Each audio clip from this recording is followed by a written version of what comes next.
Hi, welcome back guys. This is your friend, the MHA What If with another fanfiction. This is the second part of What If Deku Found a Family in Shouta and Yamada? All credits for this video go to their respective authors, so please support the real author. Check out the link in the description for more details.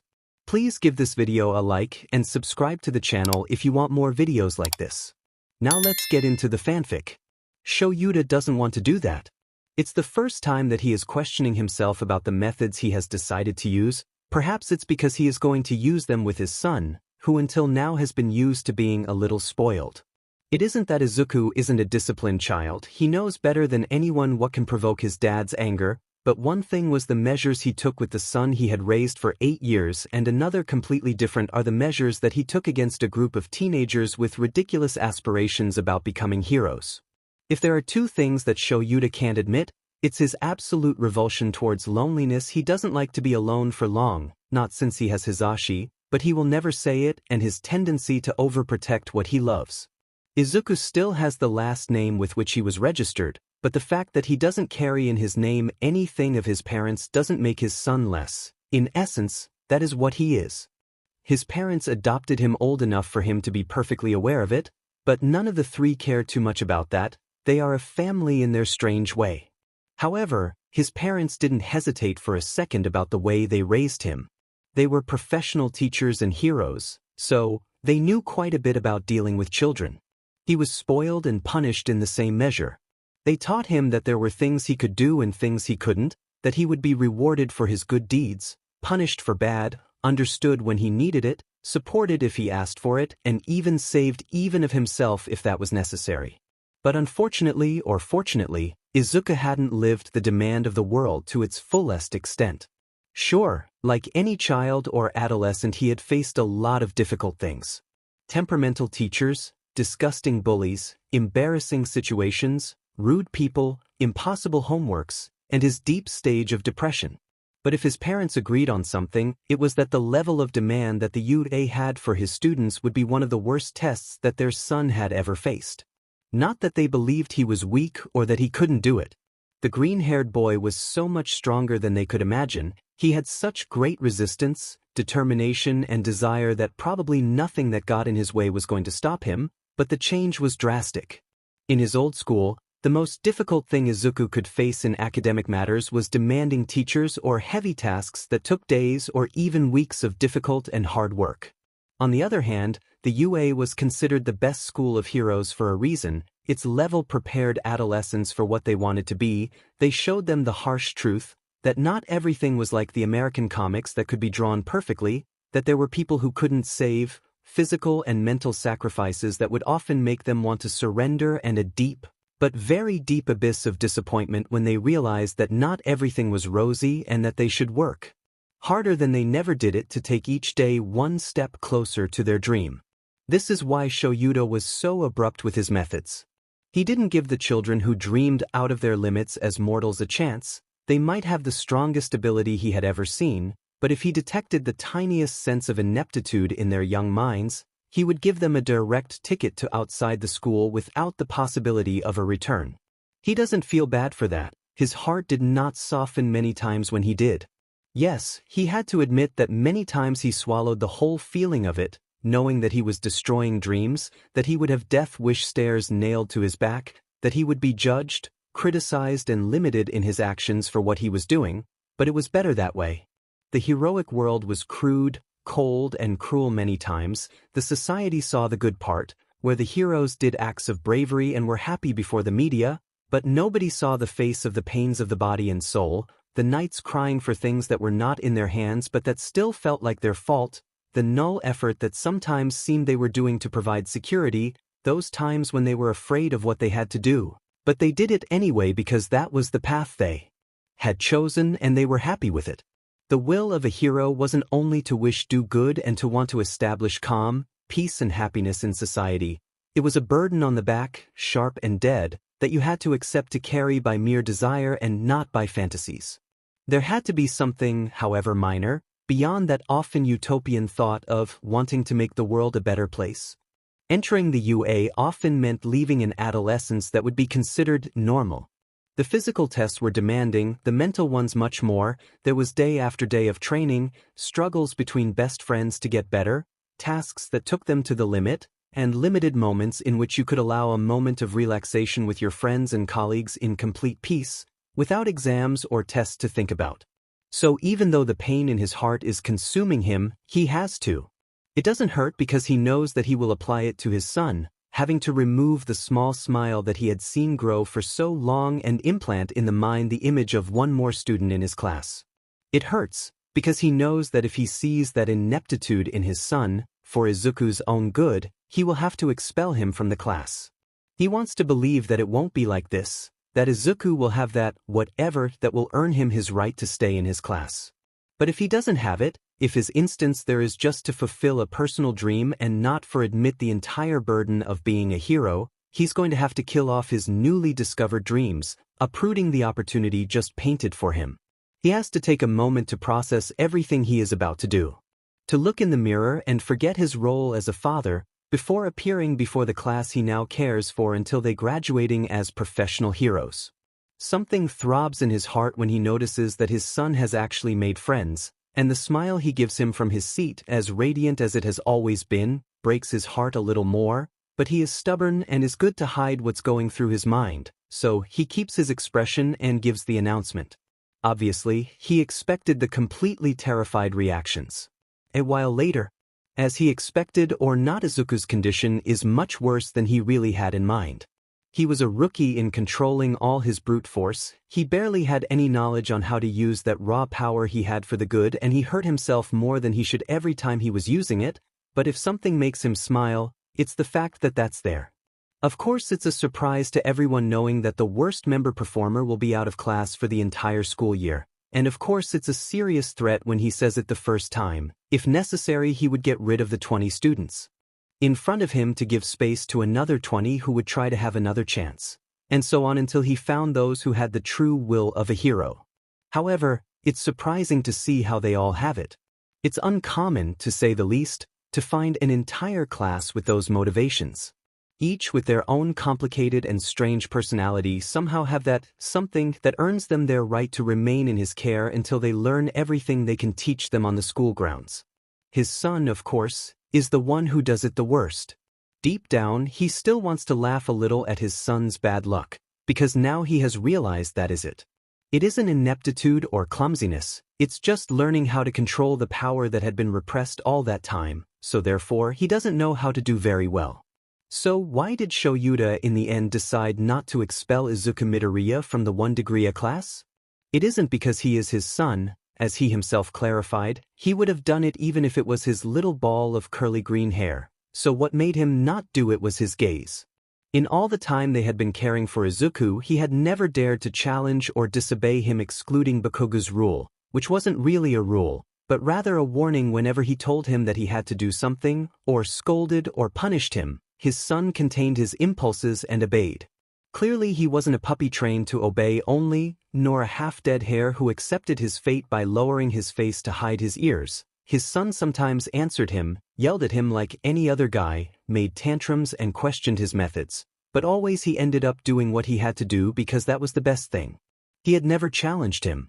If his father spoke seriously, the less stubborn of the two was the green-haired boy, who even between grumbles obeyed. In those 8 years that he had taken care of him, he hadn't received any no from him. He had never strayed from the path he had set out for him, much less dared to provoke his anger. But that day he did. From the first moment Shouta knew that his son would be in his class, he knew that the matter would be difficult. He was used to being soft and loving with the child, playing with him to the point of exhaustion, watching movies, receiving his gestures of love from both him and his own husband, and corresponding that love in his own way. But if he was going to be his teacher, he had to forget about that. Not just him. Izuku would have to stop looking up, he would have to accustom his gaze to go from his loving father, to his strict and demanding teacher, to someone who wouldn't consent or reward him for the things he did well all the time, someone who would do whatever was necessary, in whatever measures he deemed necessary, to teach him the life lessons that from then on he was destined to learn. So when he did, he knew he was ready. When Izuku looked at him, with one of his fingers shattered but with a determination almost identical to the one he had in his youth, he knew it. He knew it because in the middle of that look almost made of fire, he also saw pain. In those eyes, Aizawa came to see that hidden and human pain in his son's heart, the pain of having to look at his father and tell him that no matter if he was the worst in the class for a long time, he would get ahead. Even if he proved not to believe in him, if nothing improved, he wouldn't give up. He knew that because his son knew perfectly well that he wasn't going to do well in his tests, but he gave his best effort with the others anyway. Doing his best to meet the challenges with everything.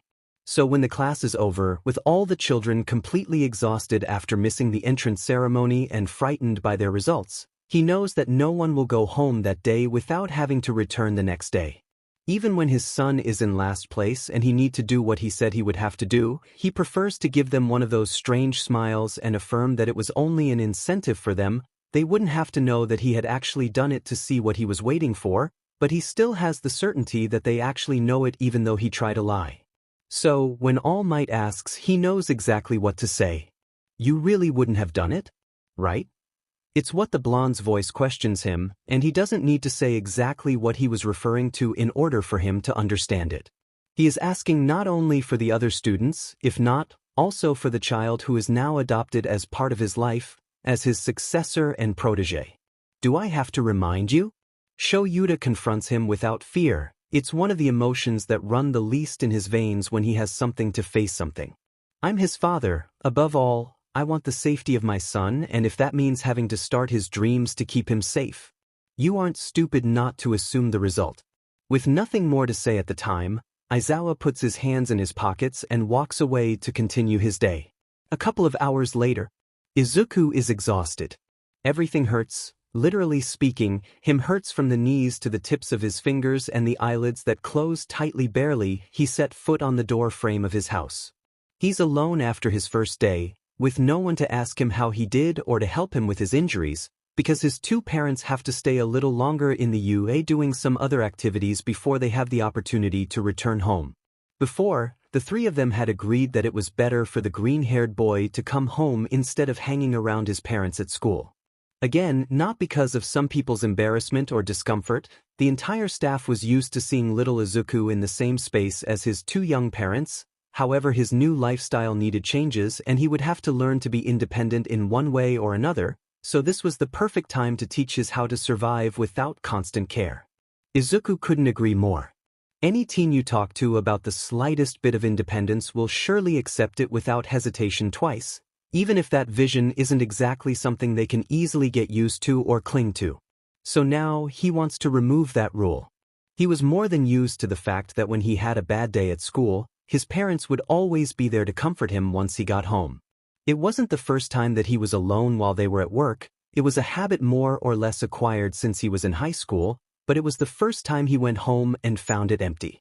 As much as his parents had a tight schedule, they always left a space to be with their son. They took the paperwork home, they brought their computers and their work that they would normally do inside the school to spend time with him, but since he entered to the UA they believed that a little time alone for himself would make him get used to it.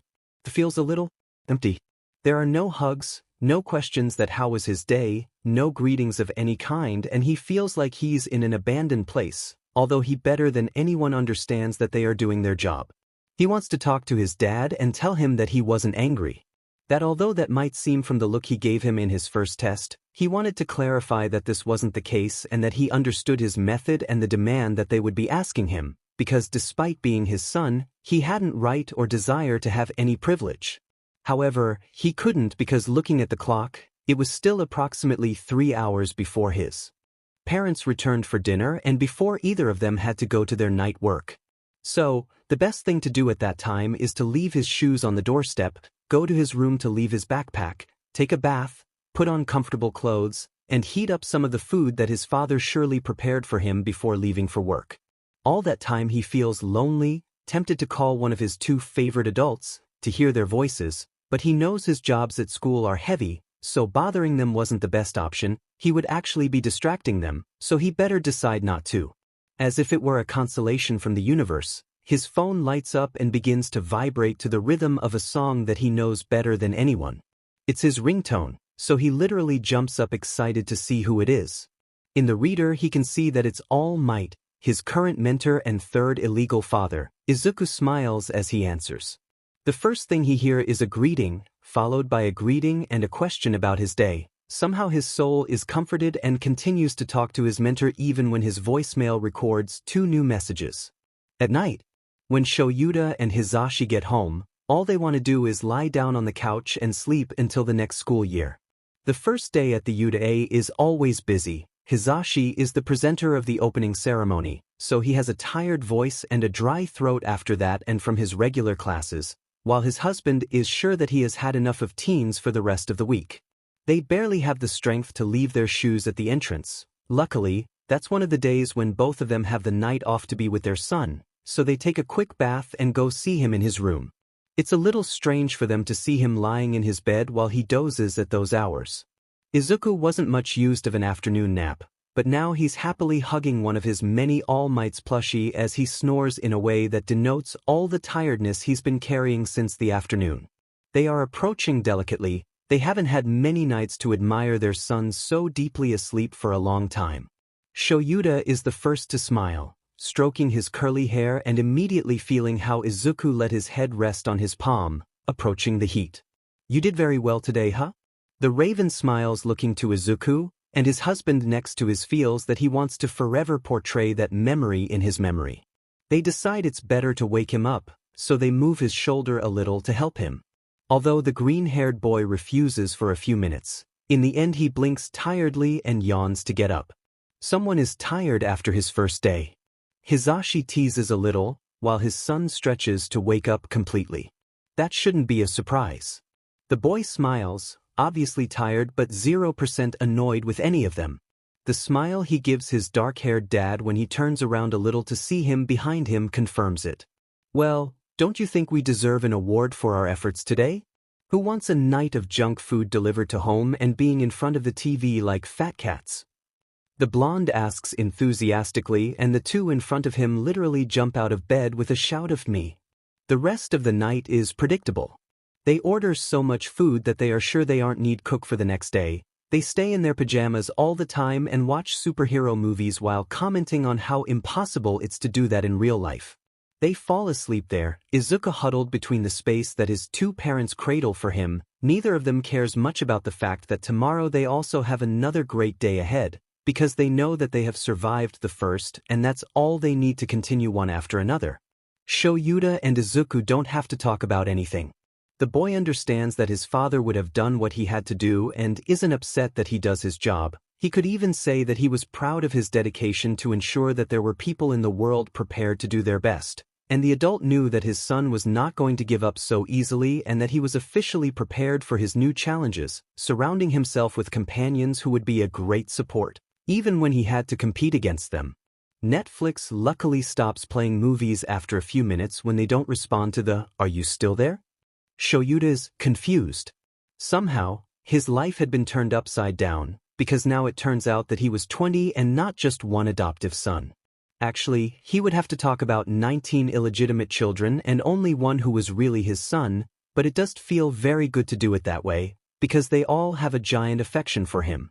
Maybe it was because it was the class his son was in, but he would have given his life in that accident if it had been necessary. The villains who dared to attack a group of teenagers who only had a few days of training didn't deserve any kind of forgiveness, but as much as he wanted to catch them, his priority should be children. Sure, he ends up badly injured. But that's because he literally put everything of himself on that mission. Until the last moment when he could hold on to consciousness, he kept his eyes open, literally speaking, to protect the children, until help would come up and they were in good hands. He still remembers his last second being awake, being carried by All Might's strong arms. He let his eyes close knowing that the students were safe with him there. Maybe they didn't get along well, but he recognized the potential of number one to take care of those situations. The next second, when his already damp eyes after being dry for so long allow him to refocus on whatever is in front of him, the first thing he hears is snoring. After the images in his eyes become completely clear, he realizes why it is so. because by turning his gaze a little he can find a window where through he can only see the bluish-black color with white splashes of the classic starry sky that night can offer. Literally everything hurts, he can barely move his eyes and neck to see around. When the image he sees catches him, he is unable to make the slightest movement. He isn't longer just surprised to see his husband, named Hizashi, sitting next to him, nodding his head from the dream that he has probably been deprived of all that time. That's unfortunately normal. Of the two, he's the one who usually gets hurt the most on missions, so he ends up in the hospital almost once a month, with his husband by his side as long as he needs to fully heal his wounds. However, since Izuku had come into their lives, he hadn't ended up passed out. Sure, he had serious injuries and stayed in the hospital for several days, but his little green-haired boy had never seen him like this, mainly because he was a minor and he wasn't allowed to stay in the hospital much, in addition to his father's refusal to let his child see him under those conditions. But due to his condition right now, he couldn't do much. In addition to being in the UDA, some permits were greater than in ordinary hospitals with his husband and recovery girl in charge. So right now, his son is literally asleep on his feet. Izuku is snoring with his head in the dark-haired man's lap and his body folded up. It's an awkward position, but he's sure that it's because he wants to be as close to his dad as possible, trying to comfort him as he can. Therefore, Shouta returns to his sleeping position, deciding that a few more hours of rest will do him no harm. Few hours later, when Aizawa wakes up again, there are lips directly on his face. It isn't unusual for that to happen as soon as his eyes can focus his world again. It's almost a habit that the old woman doesn't have much tact with the kisses she gives her patients, but he isn't going to complain. It isn't as if it would suit him to do it anyway. It was better to say nothing. Not that he could or wanted to say much. After regaining consciousness completely, his body allowed him to feel, in the full extent of the word, the pain that his wounds were causing him, tearing his flesh from within and shaking his bones with despair. However, if there is one thing that can improve his mood, it's listening to his husband's cry of happiness at his side. "Good morning, darling." Mike has his characteristic smile a little softer than normal. The tone of his voice is as low in volume as he can afford and his hair is tied up in a ponytail, a clear sign that he's been messy for a couple of days. "Don't try to move much, it would be bad if you do. Can you talk? Or does your throat hurt enough not to? Don't pamper me that much." Shouta responds, with all the bandages and plasters around his body. His husband can't see his smile, but it seems that he's aware that he's doing it, because he responds. "If you wonder where Izuku is, I sent him to breakfast. He hasn't been eating anything and I had to push him a lot. All Might Sen took him. They shouldn't be long." If he could be honest, it would be on his tongue the fact that he hadn't noticed the absence of his little green hair, because he had barely made his brain aware of the presence of the man he had married. "How long have I been gone?" It's the first thing he has to ask. "About 3 days, everything is fine with your students, none of them was hurt. The only one of that class that is serious is you. It's just a couple of scratches." The dark-haired man, as always, has the habit implanted in his brain of affirming that his wounds aren't a big deal, although he's literally covered from head to toe by the plaster that seeks to repair his completely destroyed body. For his good luck, the scolding his husband evidently wants to give him is interrupted by their son, who enthusiastically runs to his bed, with obvious signs of wanting to jump into his arms, is intercepted by his blonde father, who laughs while holds the boy. "Izuku, remember that your dad has 30% of his bones practically dust. Let him rest." "I'm sorry." Izuku is moving away from his father's arms. He still has a few grains of rice around his cheeks. "Dad, how are you?" "I should ask you that." The authoritative tone he uses makes it clear to Izuku that his father had already realized what he had been doing. "Doesn't your back hurt?" "I never can fool you." The green-haired boy sighs with resignation. "I'm fine, I was worried about you." He isn't the only one. Behind his son, a blonde head appears with a smile. Perhaps he should also be in bed after his accident, but a skinny All Might is there, apparently worried, but with an expression of calm. "How are you feeling, Aizawa-kun?" "Again, I think it's me who should be asking you that question. It was you who faced the Nomu away after all." This time, the tone of voice that is used by the name of dark hair like night is more relaxed, although his seriousness is still there. "Don't worry so much about me. All Might is modest." You were the most injured in the whole accident. Your students were very worried about you. With everyone present there, Aizawa pays attention to Recovery Girl's indications, which will obviously be largely ignored, more for his stubbornness in wanting to continue with her activities than for disturbing the nurse. However, he fully agrees that he must stay one more day there to regain his strength, then resume the classes his students normally take. So he stays there, bedridden, while his husband and son talk to him about many things, listening to the constant beating of the machine that measures his pulse and feeling the effect of the strong drugs that her body absorbs to recover properly. All Might also stays in the place for a couple of minutes. He doesn't want to disturb too much an injured Aizawa, a little uncomfortable to witness that familiar moment, although the people that is here do consider him part of the family. Until the night, when they can't fight Izuku's insistence to stay in the room, lying this time against the side of the black-haired man, while his father stays back in the chair, adjusting his aching back as best he can against the wall, and the three of them snoring loudly.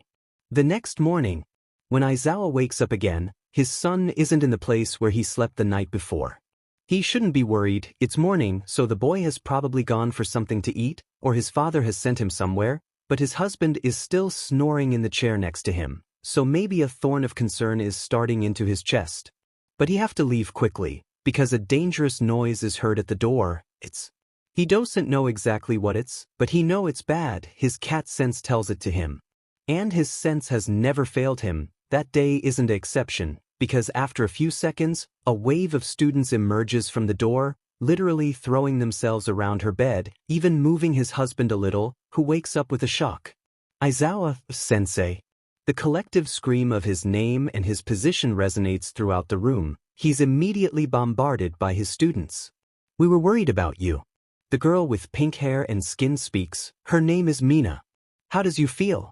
Are you too injured? That's Kaminari, half idiot, but with a good heart. It's obvious that he is equally worried. It's completely wrapped in bandages. Another girl, whose name is Kagekure. You looks like a mummy, but somehow it isn't scary.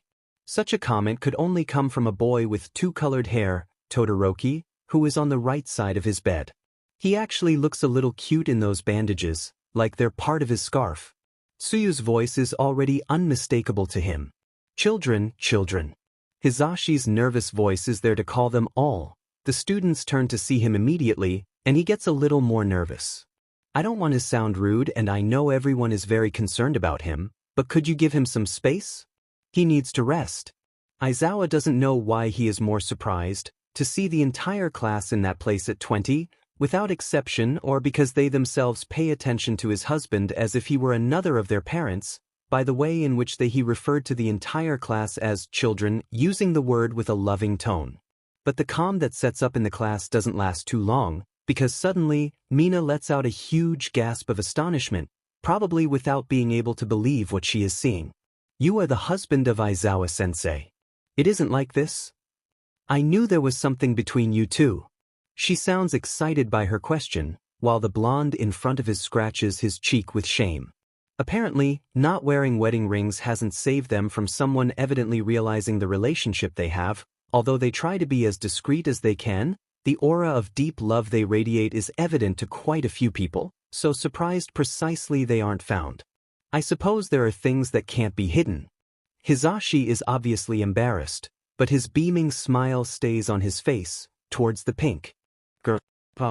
How long have they been married? It's Uraraka who dares to ask. Have they known each other forever? Mysteriously, it's Jairu who asks that question. Since when did your formal relationship start? Another mysterious participation is that of Yayarozu, who is particularly interested in that conversation as well. Aizawa present there, he wants to flatly refuse to answer those kinds of questions. He has never let many people get into both his and his partner's personal life, but Hizashi is delighted with the idea, because of the way who smiles at the teenagers there. But there is another idea that runs through the head of the bedridden black-haired man, among the crowd looking for his son's head, quickly finding that pile of green hair and capturing his gaze, which is extremely interested in the story. They had just realized that they had never told their son the story of how they had met. Sure, they had been taking care of Izuku for 7 years, they had told him a few things, but nothing about what had to do with his little ND's somewhat extravagant love story. Maybe that wasn't the way they would have imagined telling the story for their little one, but after all it is something they should do, and Izuku is in the age where love begins to arise, as well the curiosity to know everything he could about it was normal. Therefore, their work as parents was to instruct him in the doubts that he might have. What better way to do this than by telling their own story? Anyway, it was something that didn't bother them at all to remember. It had been a long time since they had sat down to talk precisely about everything that had happened between them. And they have an audience interested in the story. Maybe they want to hide it, but even Bakugo is listening carefully to the conversation, so Hisashi will be more than happy to be the intermediary of that speech, and although it would be more difficult for Shouta to admit it, there is some excitement on his part to recall all his important moments. Don't you prefer that I tell you everything from the beginning? Hisashi continue. Well, Aizawa may be in charge of a class of 20 developing teens, but at the time, it seems like she is in charge of 20 children sitting attentively to listen to the love story between their two teachers. The rain falls heavily on all of Japan. Okay, say that it rains all over the country is an exaggeration on his part, but he is a little tired of having to go to school with that climate. He isn't going to think about rational things. He's running with everything his legs give to get to class on time. With such weather, all he wanted to do was stay in bed and not move, so his 5 more minutes became an hour. Although please, who allows the first day of school to be on a dark and stormy day? Shouta thinks they should have postponed the day. But maybe it isn't that bad. Maybe being completely wet from head to toe, with his notebooks practically a mess of wet leaves at this point, isn't so bad if he put it in perspective. And his day starts horrible. If he tried to be positive, he should be glad to get into the hero course after all. A year in general studies had been too much for him, plus he was in the main class, which was technically another plus. But he isn't going to go away with the nonsense of, I have to be positive, because who wants to think about the good things in life when your day begins that way? People have the right to be pessimistic from time to time. If he wants to be pessimistic almost all the time, it's his problem. However, his legs don't give up on the pace they are carrying, and it's a fortune that he doesn't hesitate to run to arrive on time, because he opens the door of his class just at the moment in which the teacher says his name. I guess that counts as being present in class. Although the phrase might sound funny, the authoritative and dry tone with which it is pronounced suggests that it's anything less a joke. However, it gets worse the moment he stands in front of the door. What are you waiting for? Get in at once, and dry yourself before you get sick. He hands him a towel the moment he walks in, and Shouta dries his long black hair as best he can, trying to ignore the peer's gaze riveted on him as he walks down the path to the only chair that's free. It's next to a blonde-haired boy who fortunately doesn't have his gaze so mysteriously fixed on him. Yes, he's looking at him, but it's rather curiosity that adorns his expression. He have to admit, while leaving the backpack next to his desk and continuing to dry his hair, that boy is interesting. Perhaps it's only its appearance that manages to steal the gaze of the black-haired boy, but for the love of God, that hair is impossible to ignore. Not only the hairstyle, but the yellow canary is really striking, the color of honey stolen from the coolest honeycomb, in addition to his glasses, which hide the type of look he's offering him at that time. His smile is another thing that catches his eye. In some way, he's simple but he's full of joy. Your day seems to have started like shit. It isn't the best phrase in the world to say the first time you see the person who is going to marry you, but neither of them knows it at the time, so Shouta just arches an eyebrow in misunderstanding. Hisashi, for his part, is sweating. That definitely sounded better in his head. You have an idea. He responds anyway, concentrating his gaze to the front again. His hair is already dry, but continuing to wash the towel through the strands is more an involuntary reflection of the slight nerves that are running through his being at that moment. Shouta Yamada. The dark-haired boy manages to see out of the corner of his eye how he extends a hand to him, a clear signal of a greeting and a presentation, but it still seems like something sudden. That's my name, I mean. So, it's a presentation? Shouda's mind thinks immediately. Finally, she sets the towel aside and shakes his hand, which is still a little damp. Aizawa Shouta. It's all he have to say. Well, Shouta. Hisashi smiles again. There is something in that gesture that somehow alters the raven boy's senses. I understand that you are upset. The rain on the first day of school is a bitch, but don't be bitter. The sun always rises again. What might sound like an empty phrase to anyone's lips, somehow in that boy's mouth sounded like genuine truth, a rock to cling to in the midst of the storm, the hope everyone talks about. He may not be able to afford to smile so openly at the time, but at least his eyes and softened gesture are enough to make it clear to the other that he is grateful for the phrase of encouragement he just gave. A few hours later, his day wasn't so bad. Very generic, although he appreciates not having to go through that ritual of presentations between students and teachers. He's tired of having to say the same empty things in front of everyone, things that surely not many will remember later and that won't serve to make relationships precisely, much less with someone like him. An entrance ceremony and technical details of what the rest of his year would be like, a boring day if you only had that in your mind, but luckily for him it wasn't like that. Because he had Hisashi and Shirakumo. It turned out that the blonde had a sky-blue-haired friend who was almost as idiotic as he was. However, Shirakumo had a bit more of good sense, but Shouta was sure that those two shared the same and only neuron. They were a couple of idiots who were constantly finding a way to distract themselves a bit from class, playing with each other, making light jokes and trying to hide the laughter that they wanted to escape from their mouths in the middle of class.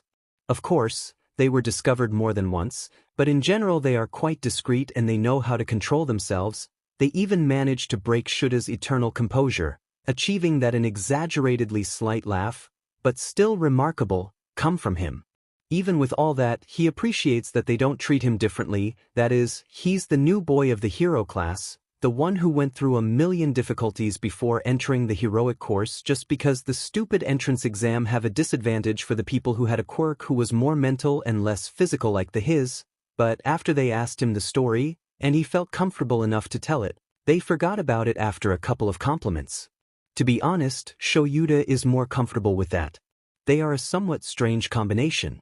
He has a mental ability, but those two have something physical that is strange but somehow works for the purpose they seek to achieve.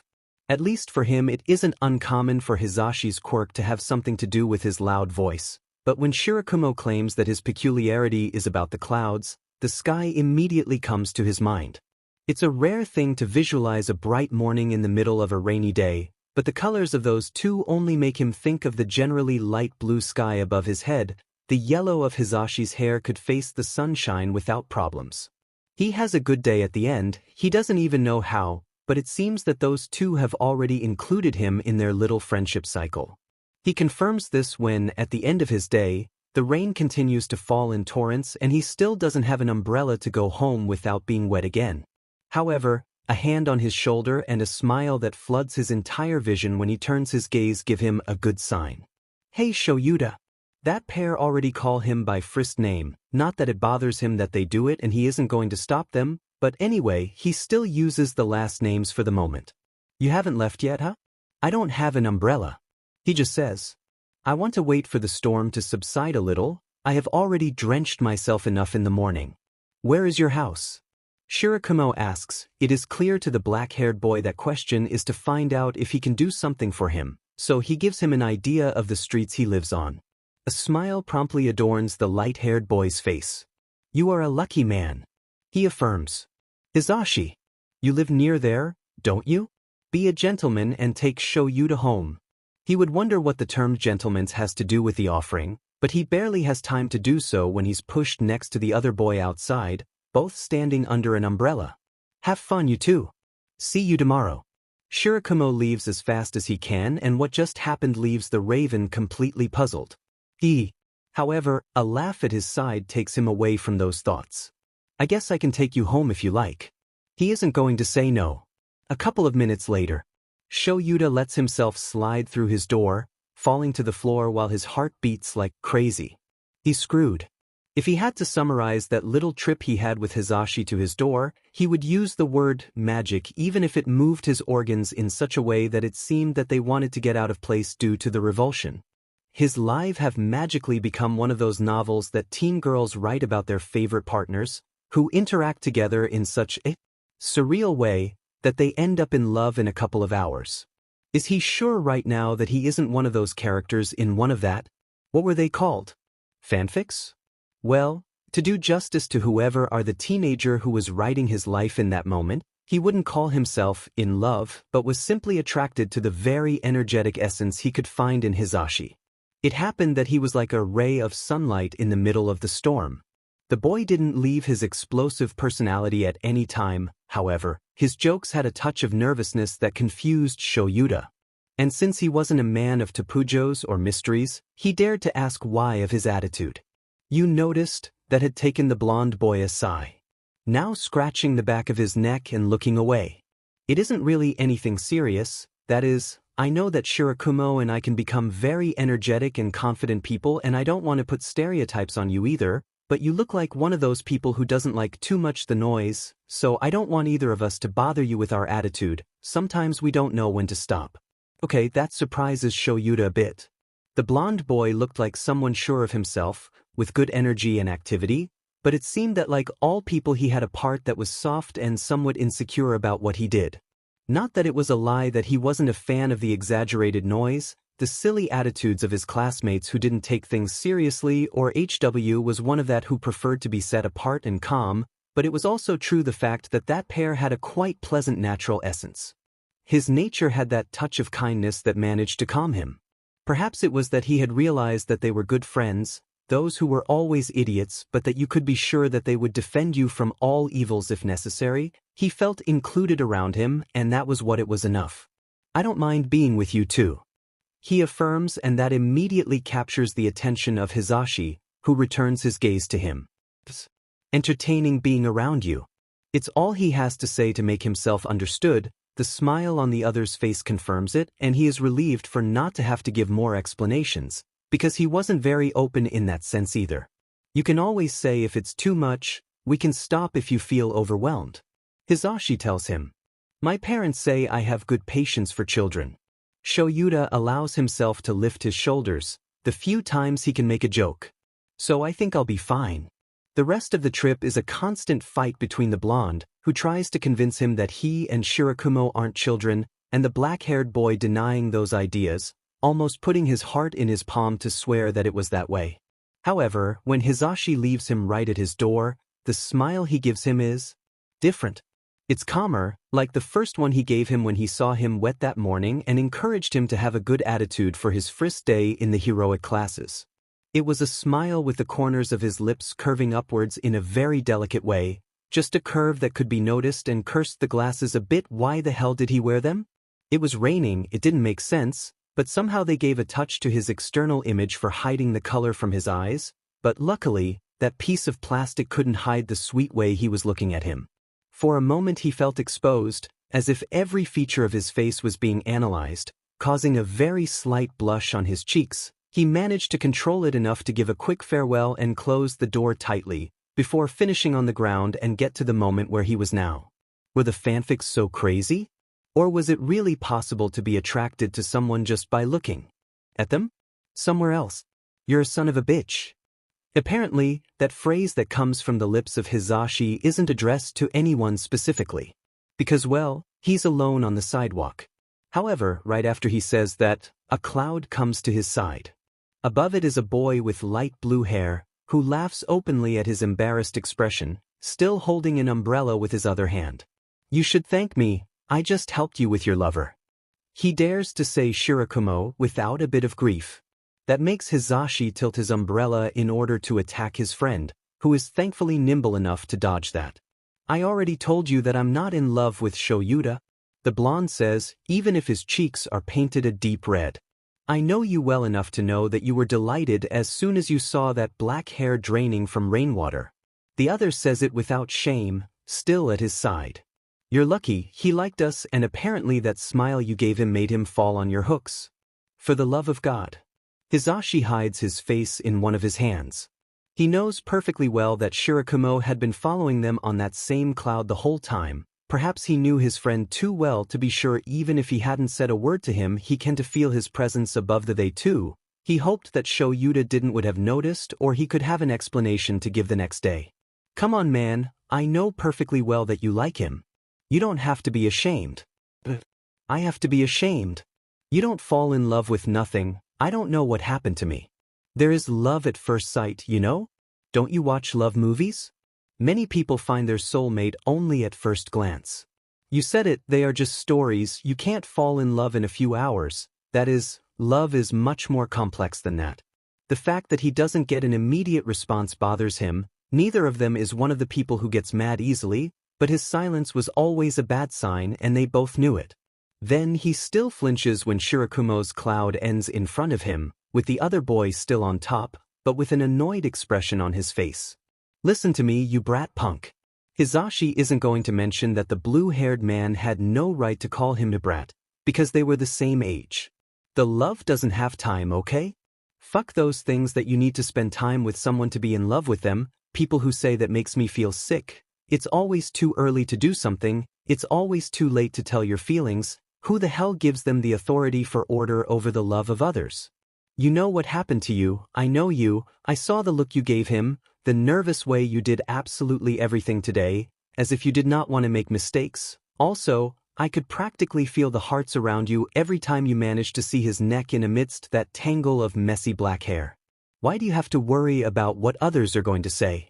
You like that guy, or at least you are attracted to him, and you shouldn't lie to yourself. You're going to hurt yourself, so stop talking shit and accept that you felt something.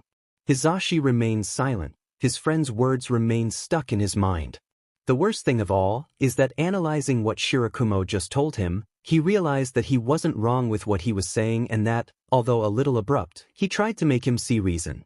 However, his lack of response causes Shirakumo to move his cloud again, moving away. But if you want to insist that you're only a little impressed, then that's fine. The blonde quickly gets up. Had he ended up on the ground? He didn't even notice it and goes after his friend, hitting behind his head with amusement. Oh, thanks, man. He says with a smile, once the blue-haired boy turns to see him. Maybe show Yuta if he's a bit attractive? Don't tell him I said that. I'm a grave bro. There are a couple of laughs after that. But hey, it's okay if you want to wait a little to make stronger movements. It's good to take your time and not go directly to the hunting if you prefer, but stop denying your stupid feelings. You're hurting yourself. I'm going to listen to you on that. It isn't as if tomorrow I'm going to tell him that I'm in love with him. I hardly know him. Well, take your time then, but make sure you don't wait for one of us to die before saying it. Stupid sentimental. Huh, as if one of us was going to die a fool. I'm forbidden you to do that. The laughter that is released along the way indicates that the atmosphere is the same as ever, but with a bit more of a different thing. Months later. Months go by and one of them dies. It isn't as if you expected that. After meeting your two best friends, what you least expect is that life snatches one of them so quickly and after the type of experiences you have together. Shoyuta has a flashback in his head from all those times he had the opportunity to appreciate the smile of his best friend, the one that promised him an agency together, that encouraged him in any way, and the one that he knew he would never see again. Hizashi, for his part, feels terrible. He feels guilty that the last feelings he had around Shirakumo weren't exactly kind. Those last few months the three of them had become quite united. Shoyuta had left behind the habit of calling them by their last names and in general, they were in a solid and reinforced friendship. However, there was only one problem that they hadn't discussed.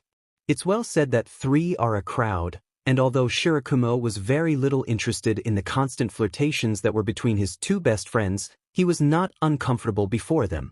They were pretty self-evident, maybe not with each other, but everyone else was perfectly aware of their relationship. There were constant friction, obvious displays of affection, lots of physical contact, glances that they could only understand each other, and body language that screamed out loud, "I'm fucking in love with you." But there was a problem, and is that Hizashi was jealous. He never believed that such a feeling could arise in him. In general, he was a very relaxed person who placed very little importance on the relationships he had, but with Shoyuta he couldn't help it. There was something about that boy with constant eye bags and black hair who it was completely altering his standards. He was damn jealous, with hell. He was jealous of his best friend. As it can heard, Hizashi Yamada was jealous of Oboro Shirakumo. He was jealous because Shoyuta seemed to be a bit more loose with him. He was talking to him about some things that he couldn't know. He could be a clueless guy, but please, he realized that there was a secret between those two that apparently he could find out, and they were closer together. Shirakumo was Shuta's main support. He encouraged him, he spent more time with him, their fucking internships were together. He had a conversation about it with his blue-haired friend and tried to behave naturally around those two so that his jealousy wasn't noticed. Despite everything, he didn't want to cause a revolt between them just because of such a silly feeling like that. But right now, he would have given everything to clear things up with his best friend. As the rain fell on their heads, while the tears ran down their cheeks, when looking at those rocks that at first seemed like any other, they would have given their lives in exchange for hearing that voice one last time. He felt like shit. How the hell had he dared to compete with Shirakumo? If he had somehow ended up falling in love with the black-haired boy, Hisashi should have told him that he understood, that he himself considered it practically impossible not to end up feeling something for Shouta, and that he would walk away if he wanted it. He shouldn't have let jealousy eat him to the point where he started to compete, trying somehow to get the dark-haired boy's attention further, to do his best to be close to him. Not to mention how he felt when Shouta hugged him. His heart was going to fall out of his chest when his most recent love had clung to his neck, crying inconsolably while he could hardly breathe. The gasps he was letting out infected him, with his own pain burning in the center of his heart, surrounded him protectively, and he cried at his side. With the other's face on his shoulders staining his suit with tears, he accommodated his own gaze between the dark hair, only holding him tightly while trying not to scream of his own spite. They stayed like that for a long time, barely being able to bear having been in the presence of that event, barely having the strength to listen to the comfort of the adults around them. They were also together at the funeral. Shouta with his head on Hisashi's shoulder, holding his hands as the event continued. They didn't separate for a second at all that moment, not even later, because the blonde accompanied his love home and stayed to sleep, consoling him between the big sobs that he let out that night. They were bad for weeks, bad but together. They cried every now and then. They could hardly eat anything, not to mention how they felt at school, but at least Shouta didn't feel so bad having Hisashi, someone who wouldn't judge him for breaking his normally cold and calm composure to let come out sobs and screams of spite, as he wiped away her tears and caressed his back gently. And just when everything seemed to improve, little by little regaining his personality, Hisashi moved away. Once Shuta's mood began to improve, the blonde gradually moved away from him, avoided him in all possible ways, barely exchanged messages, and reached such a point that if their gazes connected in class, he sought any excuse to look the other way. They were sitting next to each other. It was always like this, but they didn't talk as much anymore, and now, Hisashi had stopped accompanying him home, taking another route to go home. And Shouta can't feel worse. Somehow, he had ended up losing his two best friends, even if one of them was still at his side in essence. Like if Rain outside his ally for the important moments of his life, one day he just get fed up. He's lucky to bring an umbrella, because Hisashi goes out of the classroom so fast when the hour is up, that he appreciates knowing which way he takes to go to a house, or he couldn't found him. Hisashi. He tries to call him, but doesn't know exactly what he expected, because the other doesn't even turn to look. It almost seems that he has accelerated the step. Hisashi. His second attempt didn't receive a response either. He is fed up. He's a very patient man, but those last few weeks have been difficult for him, and he was fed up. Stop ignoring me, you damn oxygenated blonde. Maybe it's his childish insult. Maybe it's the fact that he's screaming in the middle of the street like a jealous girlfriend. Maybe his tone of voice, or that his umbrella has ended up on the ground, because it has thrown him into a fit in fury, but at least his third call has gotten the blonde boy to stop in his way. I'm not ignoring you. It's almost a whisper, but the street is desolate and Shouta is able to hear it. A shit with that you aren't ignoring me. The dark-haired boy approaches his friend with contained anger. He has even forgotten his umbrella on the floor. You aren't even looking at me right now. Do you know how difficult these days have been for me? You don't want to be with me, you don't talk to me, you spend your time getting away from me, you're with everyone but me, you left me as soon as you had the chance. Shouta can feel the tears threatening to come out of his eyes. His feelings were pouring out at the time. Did I do something wrong? Were you by my side only for Shirakumo? Don't you really like me? What the hell happened to you? Silence settles between them after he finishes saying that. The blonde boy in front of him is also about to cry, but he can't see his green eyes full of salty water looking to get out of his eyeballs. I can't say it. Being that the only thing his mouth can let go of at that moment, Hisashi advances a little further, before stopping again, but this time, by a new scream that sounds completely torn.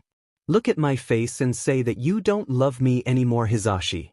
He freezes, maybe he can even feel the water on the floor and which clings to his body begins to crystallize to form ice. Turn your stupid face, look me in the eyes and tell me that you don't love me. Say it, just tell me and I'm going to get out of here. Say you don't love me anymore. That might actually sound like a claim from a couple. If you didn't know the context of the situation, the named one's heart would have been squeezed with emotion and not pain at those words. Do not ask me that. The blonde boy's phrases are short, since he does not know what to say and feels that if he talks too much, his mouth will betray him. Tell me. Say you don't want me. Shout it. And you will never hear from me again. Shouta. Please, just go and don't ask me that. I'm going to stay in that damn rain all the rest of the day if necessary. Get out. But I'm not going to move a foot from here if you don't look me in the eye and say that you don't love me anymore. Go away. Say it. I can't. Hisashi also leaves his umbrella behind and for the first time in a long time, Shouta can see his eyes. He can see them even without glasses. The emerald green that very few had managed to see is now there in all its splendor. Hisashi is showing him his eyes, which were carriers of that beautiful color like the deepest forest, in a completely broken way. I can't say that. I can't Shouta. I can't say that I hate you. However, their eyes don't hold for long because the other lowers his one to look defeated to the ground. I can't say I don't love you anymore, please, just go without knowing that. Hisashi. The raven has to fight his urge to hug him to comfort him. He stiffens in place looking for an answer. His annoyed tone returns. I can't go either. I won't if you don't tell me. Don't ask me something like that. Hisashi is the first to let the tears out, his heart already shattered.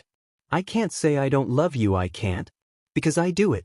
Not like that. I don't love you as if you were my friend. I love you as something else. I love you like I have never loved anyone. I love you to kiss you until my lips fall asleep. I love you to hug you all night, to hold you as if you were mine alone, to be with you at all times, so that we graduate and have a life together.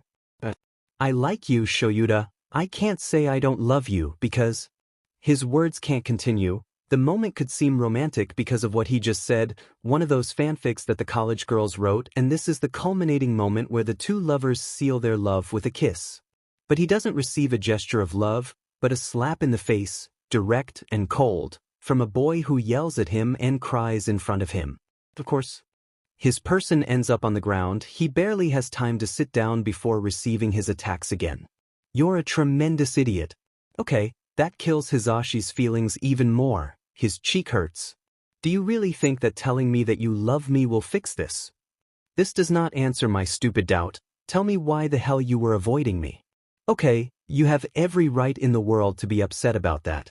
There is a drop of sweat on Hisashi's forehead. He was nervous at the time. But you don't have to damage my beautiful face like that, show. Answer my stupid question. There is a sigh from the part of the blonde, before he puts his hand on the side of his hip to support his weight on the floor. Because I was avoiding you because I felt bad. The months before Shirakumo left us, I was jealous of him. I was upset that you spent a lot of time with him because they seemed closer to each other and, I don't know, you two even talked to each other without saying anything to me. When I saw you so affected by him, I knew that there was something more between you than I could have seen. I felt bad because I started competing with my best friend for a love instead of talking to him, burying myself of your relationship and make it clear that even if it broke my heart, it would be fine while you were. You're a definitely idiot. Okay. If his heart was smashed before, now it was smashed and with no way to repair himself, he looks away and doesn't notice that Shouta is at his height, until he kisses him. What? If his life was a fanfic, the author of it should be very bipolar, first having the love of his life hit him and then letting him taste the other's lips, which even sweetly joined his own, letting him taste a light sweet flavor, combined with the rainwater that seeped between it.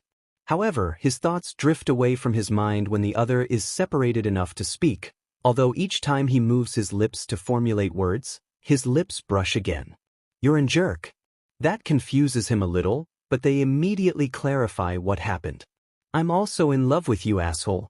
If I spent a lot of time with Shirakumo, it was because he had been helping me with you, he supported me with my feelings and encouraged me to say and do things by your side. I was with him because he was my best friend, just like yours was, you tremendous piece of talking cockatoo. Hizashi could barely feel happy, guilt stuck like a stake in his heart. I still feel bad, I don't know if I can do this, Shouta. I love you, I really do, but what I did to Shirakumo, I never could forgive myself for doing something like that. Do you know Zashi? I think he would have laughed at that if you had told him.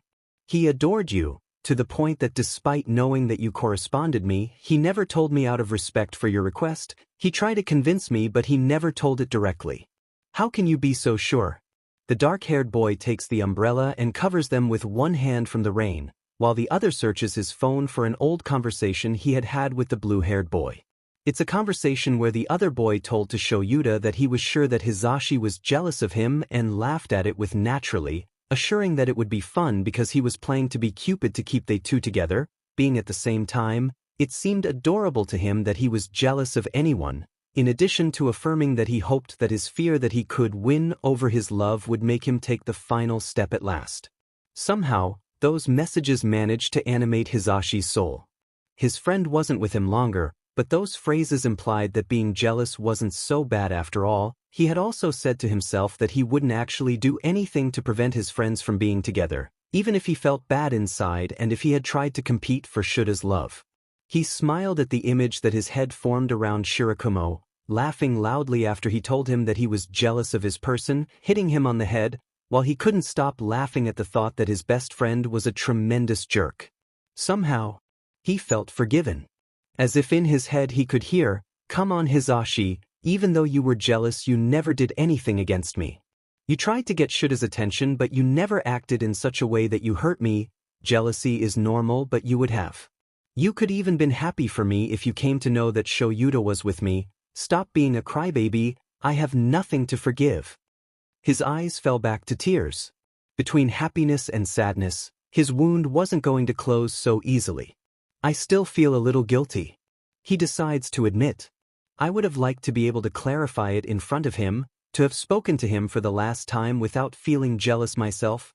He's interrupted again, this time. The hand on his cheek is delicate, caressing gently and tenderly. The wood doesn't exist, Zashi. You have to learn to live with consequences. Again, I don't think Shirakumo was angry, but if he makes you feel better tomorrow we can go to the cemetery to talk to him. You will apologize and when you feel the wind gently caress your cheeks and ruffle your long blonde hair, you will know that you are forgiven. Hizashi smiles and the two join their foreheads, trying to calm each other down. I'm sorry it took me so long to tell you how I feel. I'm sorry it has to be that way, that it was abrupt and silly. I'm sorry for everything. I think the blow from a while ago leaves us at hand. Shouta laughs a little about that. I'm sorry too, I was too sentimental. We have to tell all this to Shirakumo too. Wherever he was, he will die of laughter upon hearing how we get together. I know. But I think he will also be very happy for us. There is one last kiss that seals their promise. Shouta drops the umbrella again and holds Hizashi's face to give him a passionate kiss, which the other corresponds to. In the middle of the street and in the rain, two lovers finally meet. The rest of their relationship is history. They go to the cemetery the next day, talk to Shirakumo about everything and the two feel the breeze that Shouta described. Even a couple of blue flowers come to run into their noses, which implies that their friend is still with them and that nothing else matters against the happiness of the three for the new relationship. After a couple of days, it is Hizashi who asks Shouta to be his boyfriend officially, with chocolate in the shape of a cat between his hands and his face made into a tomato. There are many quotes between them.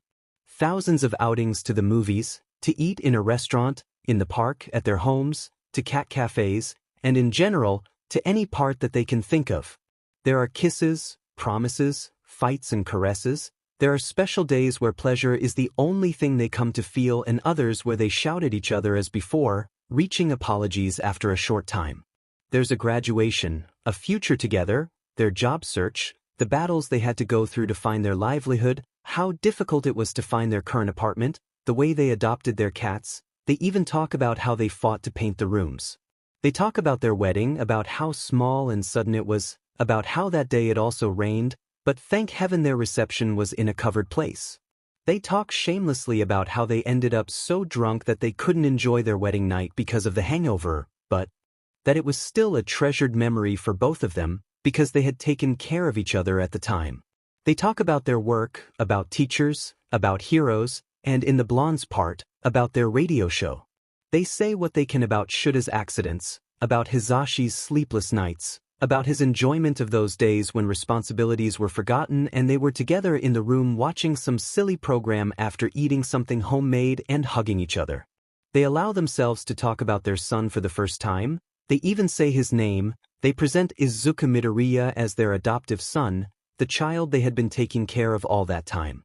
They talk about their clique with him, about how they knew his son would be from the moment they saw him, about the legal fight there was to adopt him, about how it had been to educate a child as a gay couple.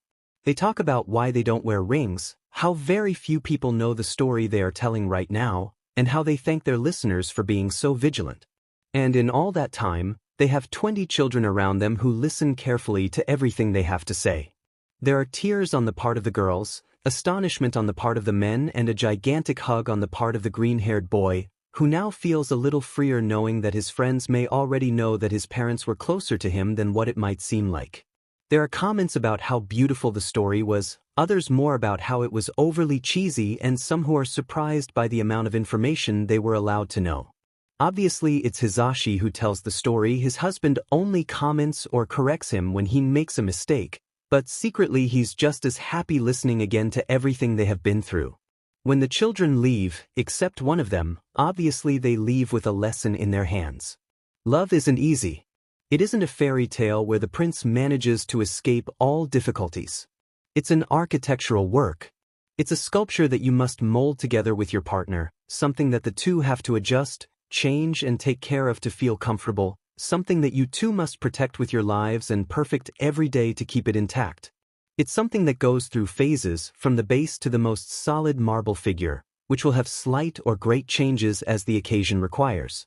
Or rather, love is like a game, in which you constantly lose and win, but that once you find the beginning, that solid path together with its perfectly armed strategy next to someone you love, doesn't end until the day the one that your heart fades, and the rain stops whispering. All might is part of the family. If you had asked Shouta a while ago how he felt about that idea, he would probably have laughed at your face for thinking that those kinds of things could even happen. However, the Shouta Aizawa of the present would slap himself if his past self dared to say that again. Actually, right now he would dare to slap anyone who had the gall to say that Yagi Toshinori wasn't part of his family. His husband would probably have to hold his hips so he won't start a street fight with whoever dares to insult the newest family member.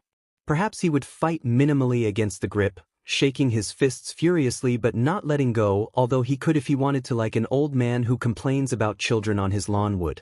Because he has accepted Yagi as an official member. At first, establishing a connection with him is difficult. Shouta wouldn't admit it even if his tongue was ripped out for not doing it, but at first he had found himself jealous of the blonde's relationship with his son. Well, rather he was torn between anger and jealousy. It bothered him that someone dared to harm his little Izuku directly or indirectly. He was upset because he wondered what all those months of training had done if his son was just beginning to understand the operation of his power. He was also jealous of the way the green-haired boy took some of his free time and dedicated it to the blonde, who ran to him when he had doubts or felt insecure, not only in relation to his abilities, if not in a general and personal way. His outings were no longer just about training. He saw his son several times having a lunch with the blonde, sharing an ice cream, some hamburger, All Might giving Izuku some exclusive article of his own, and even Shouta could count 2 really important times. One of them is after the sports festival. Izuku probably felt mentally devastated after that performance, and with his 2 parents busy with some things from the event, he had to turn to his mentor to let out the tears he had contained. Shouta saw them, the blonde hugging the green-haired boy, this one crying over his shoulder as the other patted him on the back. And the second moment is that, trying to get his mind to recap everything that had happened around those months, he realizes that things have changed too much for better and for worse. It's normal for a class of heroes to go through really difficult and demanding tests.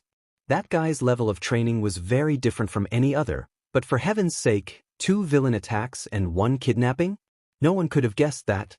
He was torn between anger and pride. He was proud that his students knew how to take actions in their own hands, daring to get into things that they would normally be prohibited from doing their due as public protectors.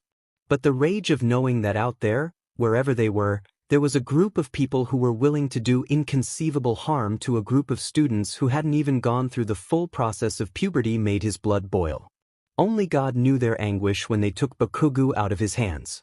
Maybe Hisashi was right in saying that Shouta was actually a person with a very soft heart, because the moment he realized that he had failed in his functions as a protector, he swallowed everything inside him.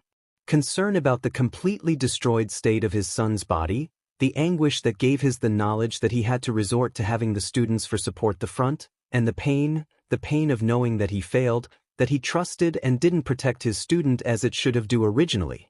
But only his husband had seen his crying in the hospital room. While listening to the slight clink of the machine connected to his completely unconscious son's body, Shouta Aizawa literally opened the spring of her heart to allow herself to spill it. He cried as he had not done in a long time. He had 1,000 reasons to do it, but his mouth could not formulate the words to excuse himself, only gasping for air and shattered sobs. Izuku was recovering correctly, of course. The aftermath would be evident, and they were warned to be very careful how he used his power from that moment on, as it could have really serious consequences. He was reprimanded like never before, but he also received a caress on his hair for his dedication. Their child had a heart of gold, and he wasn't going to allow anyone to be hurt, regardless of the treatment they gave him at first. Izuku's smile had great power over his parents' hearts. Perhaps that was why after seeing him, Shouta had the courage to agree to give the press conference that the school required. He detested the press like nothing else, with his stupid questions and his gossip without justification, but they couldn't keep their arms crossed without responding to such threats. Perhaps guessing what his son and his friends were thinking, before leaving his son's hospital ward, Aizawa issued a warning to him. "I forbid you to intervene in any way." It's the only thing he says, and his son obeys, lowering his head while hiding his gaze in his hair, not daring to answer. But no one besides Izuku knows what his father tells him about it. "Take care out there." It's what Hisashi caresses his hair. "The press knows a lot about you and the villains too, so much people could recognize you out there." Obviously, Izuku knows how to decide when and who he obeys depending on the situation. Launching into an information search plan that ends in a sudden rescue is one of the worst and at the same time best ideas that Shouta has heard. His press conference is obviously not going too well. He hates being in front of so many cameras despite the fact that his husband carefully arranged his hair and helped him with a formal suit. But his heart nearly fell out when the screen showed his son along with a group of his other students on an impromptu rescue mission. But All Might's sacrifice was on another level. The black-haired man can perfectly remember the way his stomach churned when he saw the shattered figure of humanity's hero giving the last embers of himself to defeat one for all. He knows it because it isn't repudiation, it isn't annoyance or that strange feeling that invaded him every time he mentioned the blonde. No, if his stomach returned the few foods he was eating lately, it was out of hard concern. Looking at an empty screen, hundreds of kilometers away from the place where the final battle of good against evil was literally being fought, his anguish wasn't fought by his eyes, but his bowels decided that it was time to return the abuse of the bad food that he was assigning them, returning all the stomach contents. When I look at that blonde hair and those blue eyes, I didn't look at what I had always seen. He did not see the hero who always appeared smiling and playful in front of the cameras, nor that muscular person who carried 10 wounded at the same time to give them refuge.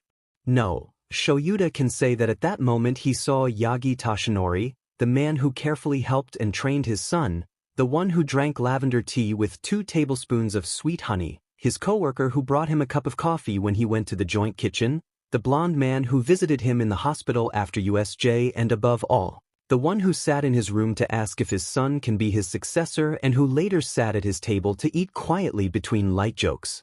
The concern was not for the symbol of humanity's peace, but for the man who represented part of the peace of his own little world. He vomited with concern because he had turned inside out when he thought he was going to lose a close friend. Her signal was a terribly hard blow, A couple of tears escaped his, but that wasn't his pain, if not that the happiness had invaded his heart so much that he let herself out a second time, although this time, his husband wasn't really near him. And there they were. When Izuku was reunited with his parents, he mysteriously didn't receive the worst punishment of his life, of course. A week without having permission to go anywhere other than his school would be bad, but he had experienced worse things. Rather, they had desperate hugs, a lot of crying from the blonde and the green-haired, and a joint reaction to run to see All Might. If he was honest, Midoriya would say that he had expected to have to apologize on his knees, at the same time that he expected to have to do the exact same thing to be allowed to see his mentor.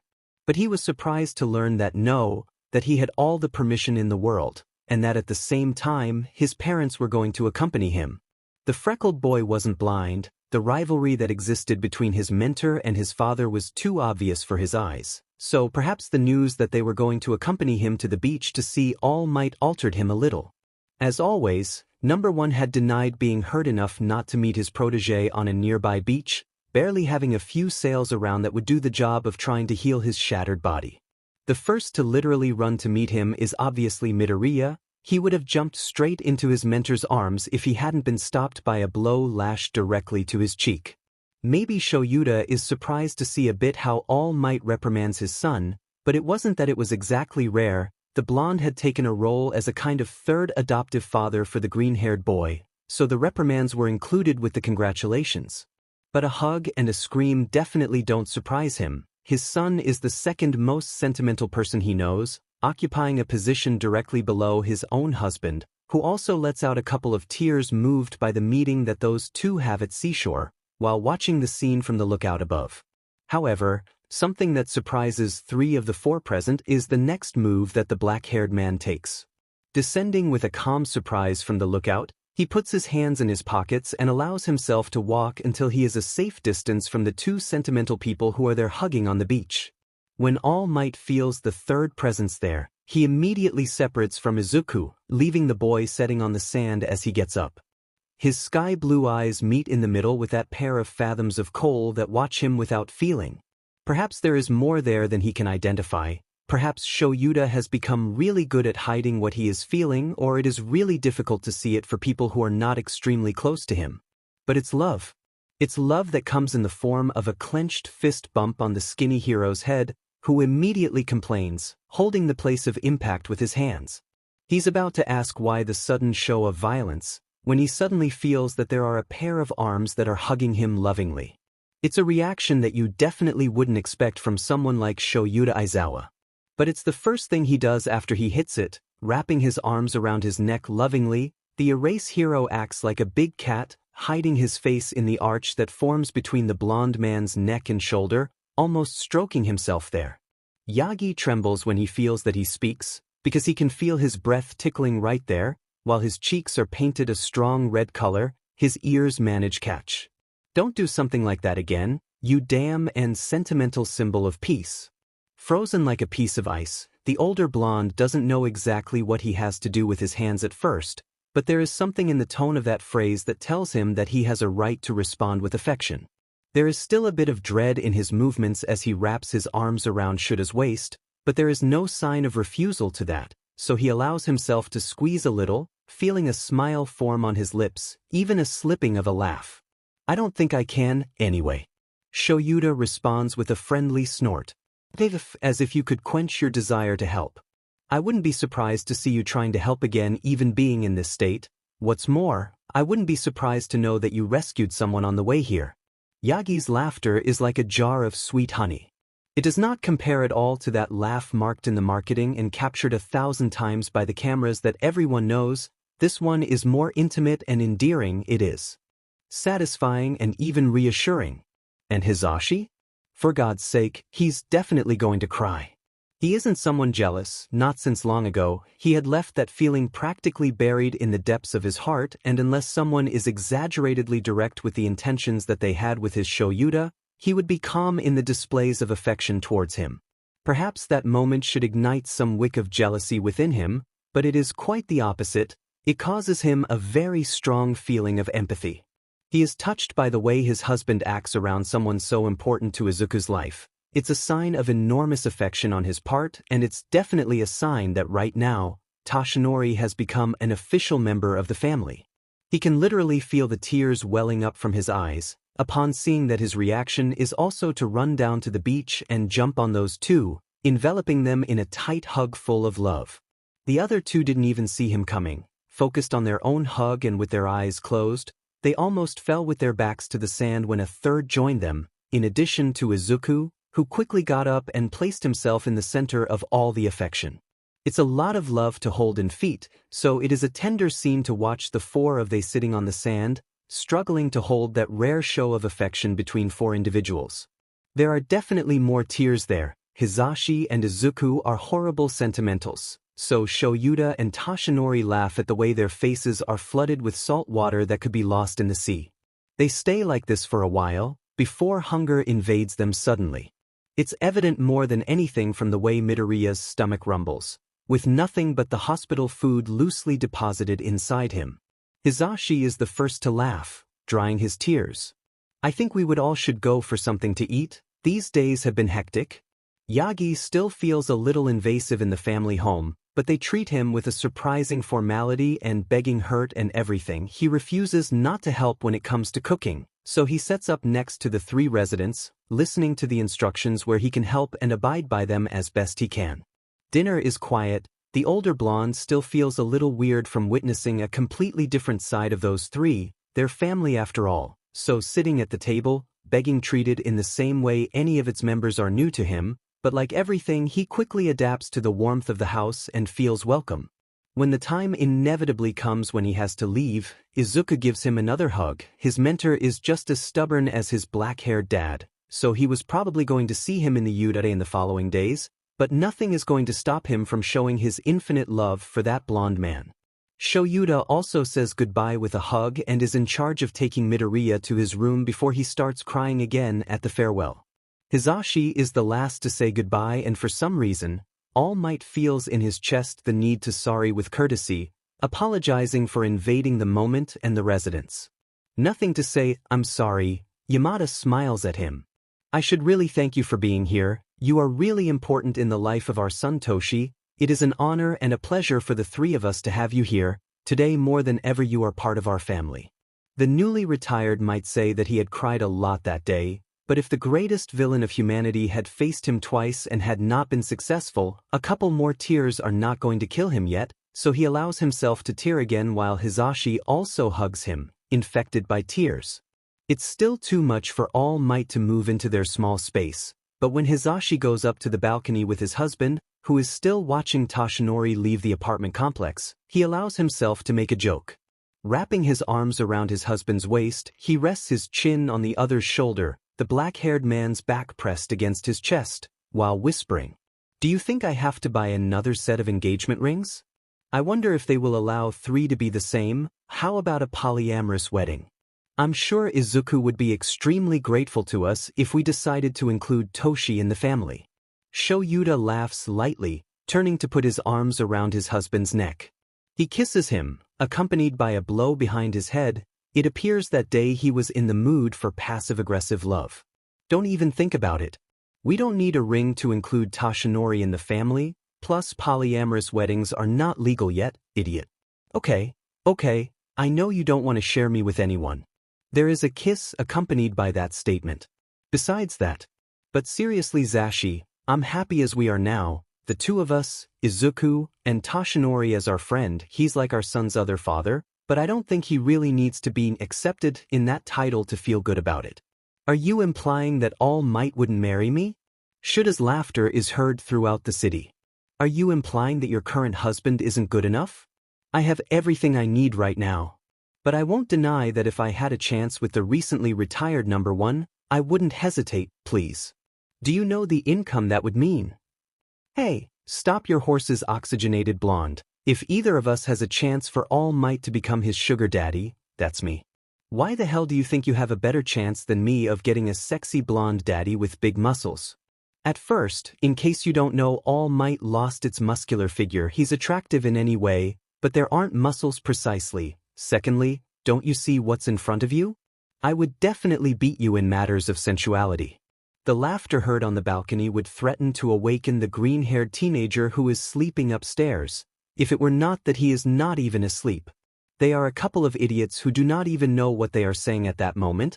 They are only playing and they know it better than anyone. They are more than happy with the structure of their marriage at that moment, but nothing prevents them from returning to those days of the U.A where any stupidity is 100% predestiny that would make them laugh like crazy.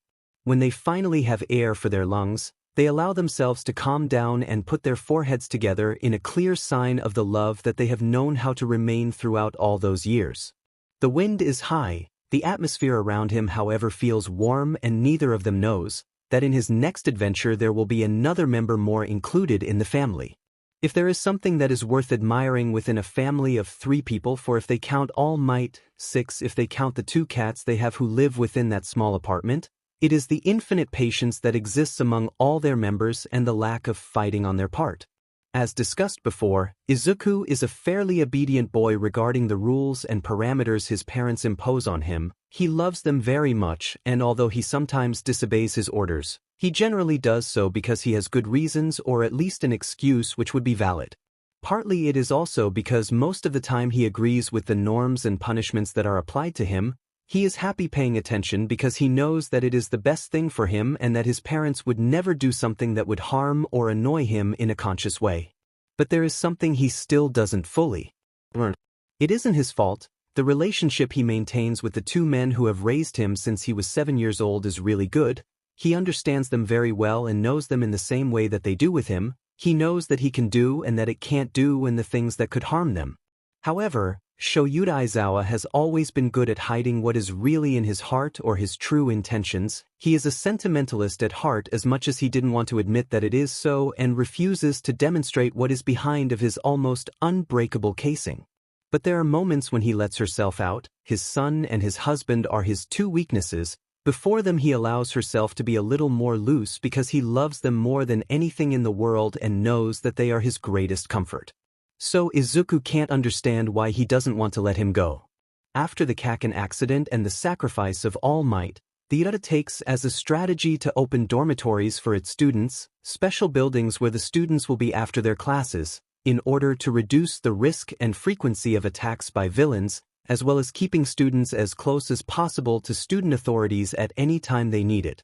It is a great change that everyone has to abide by, from those who are 1 step away from leaving the school grounds to those who have just started to know them. The U.A goes from being a school of heroes to behaving like a boarding school, where they have to ask for special permits to leave the territory, especially when it is during the week. Yagi and Shouta are in charge of notifying first-grade families of the change that will be made and requesting the corresponding permits so that they can move to the new dormitories. Most of them agree. It seems like a great idea that their children are as close as possible to professional heroes who can save them when they need it. In addition, it is sure that spending time with people their age is healthier for teenagers. The use of the word "the majority" makes it clear that he have to fight a bit against some people who ask some questions and question themselves, but so far there is no one who opposes the change. Except when we talk about Izuku.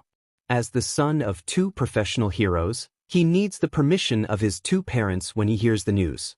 But the problem isn't with Hisashi. The blonde thinks it's a great idea to move in with his friends. He talks to his child about how fun it will be and how safe he would be being on walls where a hero could come to his aid when he would needed it, and with all the security of the building, there is nothing that can damage him while he remains there.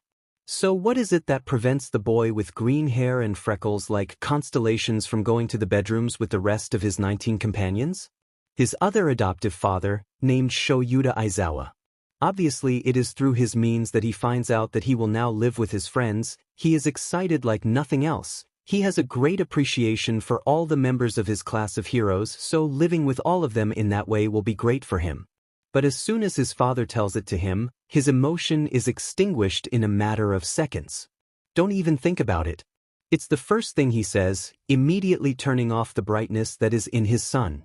You aren't going to move to the bedrooms, you have a home and it is here. That phrase unleashes a war.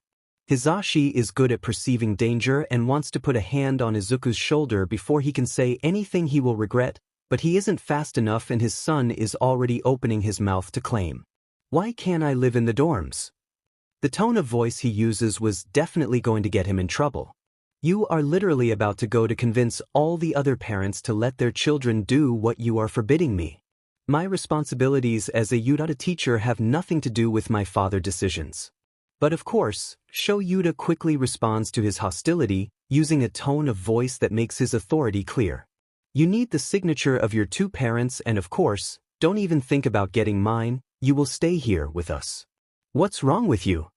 Izuku has just been sentenced and Hisashi has no choice but to let them handle it alone.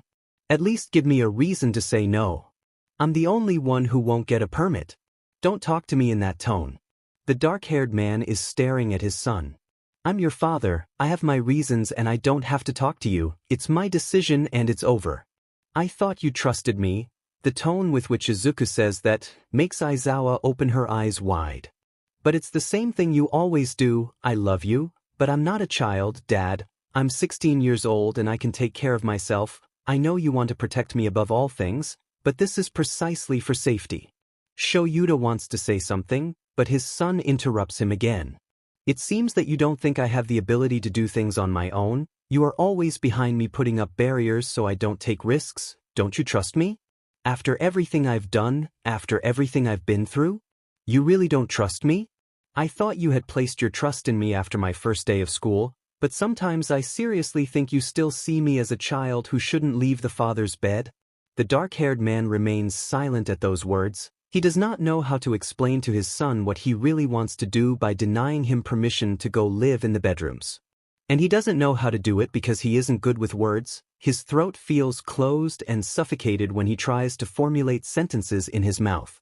His brain has prepared a whole conversation about it, about the infinite trust that he has in his son, about how he believes in him like he doesn't believe in anyone else. He wants to let all of that out, give him the explanations that Izuku deserves to have. But he can't say a word and the green-haired boy, who was expecting exactly that reaction, retires to his room without say a word. Hisashi stares at those two and lets out a sigh when he realizes that, again, her husband is keeping within himself what he is feeling. Go with Yagi. He puts a hand on the black-haired man's shoulder and looks at him with a smile. You still have a long day ahead. Talk to him too, and when you return, we will still have a conversation. I'll take care of Izuku meanwhile. Heeding his husband's advice, Aizawa decides to speak to the older blonde. On the occasions when they are in the car, while they go to the different houses of his students to talk to their parents, he talks to number one about what happened to Izuku and his reasons for preventing him from entering the new boarding school. Talking to Yagi is always relaxing. He is a very understanding and friendly adult. He listens attentively and nods or mutters while talking to him to let him know that he is being listened to carefully. When he finally finishes talking, they meet in a cat cafe. After having completed their work that day, they take a moment to stop and rest, although the black-haired man continues to complain about the attitude shown on the part of his husband and son. I think I understand your reasons. It's the first thing All Might says when Shouta lets him speak. However, I think I'm on the side of those two. You are quite overprotective, Shouta. That is, there is nothing wrong with what you are, but Izuku isn't always going to be the child that you are going to be able to put under your wing to take care of everything wrong. I know, but that isn't exactly what worries me. If there is an attack, I know he will be fine, they all will be fine. The brunette is allowed to confess. That makes Yagi smile. It's actually the first thing I thought. A couple of light laughs are allowed. What's wrong with letting out what you really feel, Shouta? I won't judge you. The other thinks for a couple of seconds, before seeing him again. It's ridiculous. We are all ridiculous at some point. Sometimes the ridiculousness is only in what we believe. One last sigh, and Aizawa continues what he has to say. I don't want to get away from my son. Me and Hisashi have been taking care of him for 8 whole years. Before I couldn't see him for work, but I always knew that he would be there at the moment when, at night, if I felt some concern and had the need to see my son. The Yurare is really safe. I know that better than anyone, but Izuku would spend all day there. I would see him on his school days, but in the afternoons and evenings when he should spend time with me and his father, he will be a many meters from there. There won't be more movie nights, no All Might-themed birthdays or anything like that. The former number one has to admit that his cheeks are painted a light pink when the other says that Somehow, he seems adorable. You don't want to get away from your son. Shouta, you would have to do it sometime. After Yuda there must be a professional hero training and he would have had to leave anyway. He has to leave the nest at some point. I know, but it was supposed that there were still 2 years left for that. I was clinging to having him close still. He isn't moving city. He's just a boarding school. You are his teacher after all, and also Hizashi. You two will see him at school and you can always call him or visit him if you miss him too much. Also, it is a good experience for Izuku. He adores his friends and will get great memories in the Yuda now that he will be spending a lot of time there. But it isn't the same. It isn't the same as coming home and receiving a hug from him. It is not the same as cooking for him when he's hungry or doing movie nights with him. Calling him isn't the same as being in the same place as him all the time. He will move everything to his new room and I won't even know what he is doing or how he is feeling. You know? I think you are letting yourself drown in melancholy. Think of the good things. You adore all the boys in the 1 degree class, so you can do movie nights with all of them at the same time. If you want some peace, I'm sure they could give it to you. They are noisy, but they also adore you and will be happy to have you around as many times as you want. I also know that you can have some family time alone with Izuku. He is very attached to you. He misses you as much as you miss him, and of course he will want to be alone with his parents sometime. Rest assured that you will have him installed in home for the night in less than 2 weeks. Aizawa stops the generally negative thoughts that settle in his head to think a few minutes about what Yagi said. If he was right about something, it was that Izuku was very close to them. He was quite sure that he would call them for anything he needed or wanted, tell them or go visit them after a while without seeing them other than at school, where they had to keep the formalities. With those kinds of ideas, he smiled at the older blonde at his side and he responded with the same gesture, although tilting his head to the side a little, like a puppy. He decided to joke around with him a little to lighten the air. You know? Now that Izuku is going to move, we will have a free room. It's big enough for an adult. It is like a visiting room that could perfectly be another space for someone else. I only warn you that when we are alone, Hizashi and I are a little noisy. All Might almost choked on his own coffee and the blood that suddenly filled his throat, while Shouta in front of him stifled light laughter behind his palm. With a more practiced calm, the dark-haired man returned home and for some reason, found it in complete darkness. Had his husband and son gone without him? It wouldn't be weird, but it would be weird if Hizashi didn't even leave a message telling him where they were going, or call him even if it was. However, his questions were quickly answered with a light that came on in the kitchen. His attention went straight to there, and when he spotted what it was, he felt a cold sweat freeze his temples as it trickled down his skin. That image could only mean that he was in trouble. His husband was in the kitchen with his arms crossed, in his most tattered clothes. He was probably cooking. When he got upset, he liked to make dishes to remedy his mood, and his hair was tied in a tall blonde ponytail wearing a wine-colored garter. He quickly tried to find out what could have been his mistake. According to him, he had done as he had had to do during the day and during the week. Their anniversary was not close and Zashi's birthday had already passed. Again, his mind didn't find that mistake could have caused his husband's bad mood. But he quickly realized something else, wanting or not. He realized that his son was nowhere to be found. It was possible that he was in his room, but he also didn't hear any noise coming from the place, so his fatherly sense began to take a little bit of concern. Seeing that his husband was obviously not going to speak until he did, he decided that this would be his first question. "Where's Izuku?" He said it in the calmest way possible. What she least wanted at that moment was that his husband thought she was in a bad mood. "He's with Todoroki," the blonde replied. The tone of his voice confirmed that he was upset. "They went to an ice rink." He doesn't know if he's surprised by that or not. Part of Shouta imagined that Hizashi would do something to remedy his son's discomfort, but he didn't expect him to send him with someone else's when he just finished arguing with him about moving to another space in a few days. "Okay," Shouta said, slowly moving closer to the other end of the kitchen. "What's wrong? I feel like you're upset." "I'm upset, that's true." Hizashi replied. Air came out of his nostrils, as if it was difficult for him to breathe well due to the tightness of his chest. He moved cautiously. His next question was probably going to further activate his negative emotions. "Can I ask what happens? I'm not quite sure what I could have done." The man in front of him let out a sigh. However, it didn't sound like he was really feeling annoyance, rather there was something else about him. His response came faster than I expected. Actually, I'm not upset. Shouta was relieved, but that didn't last long when his husband turned to the other side and avoided him. I'm rather dismayed.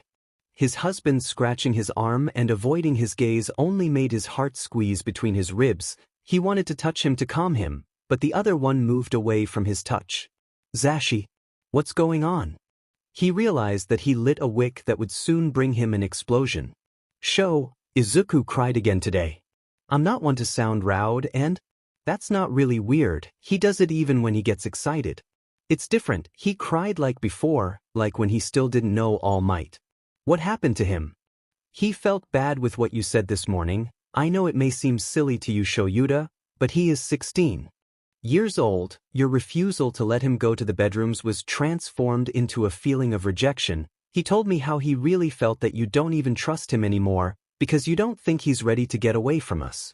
Did he say that? I trust him more than any other student.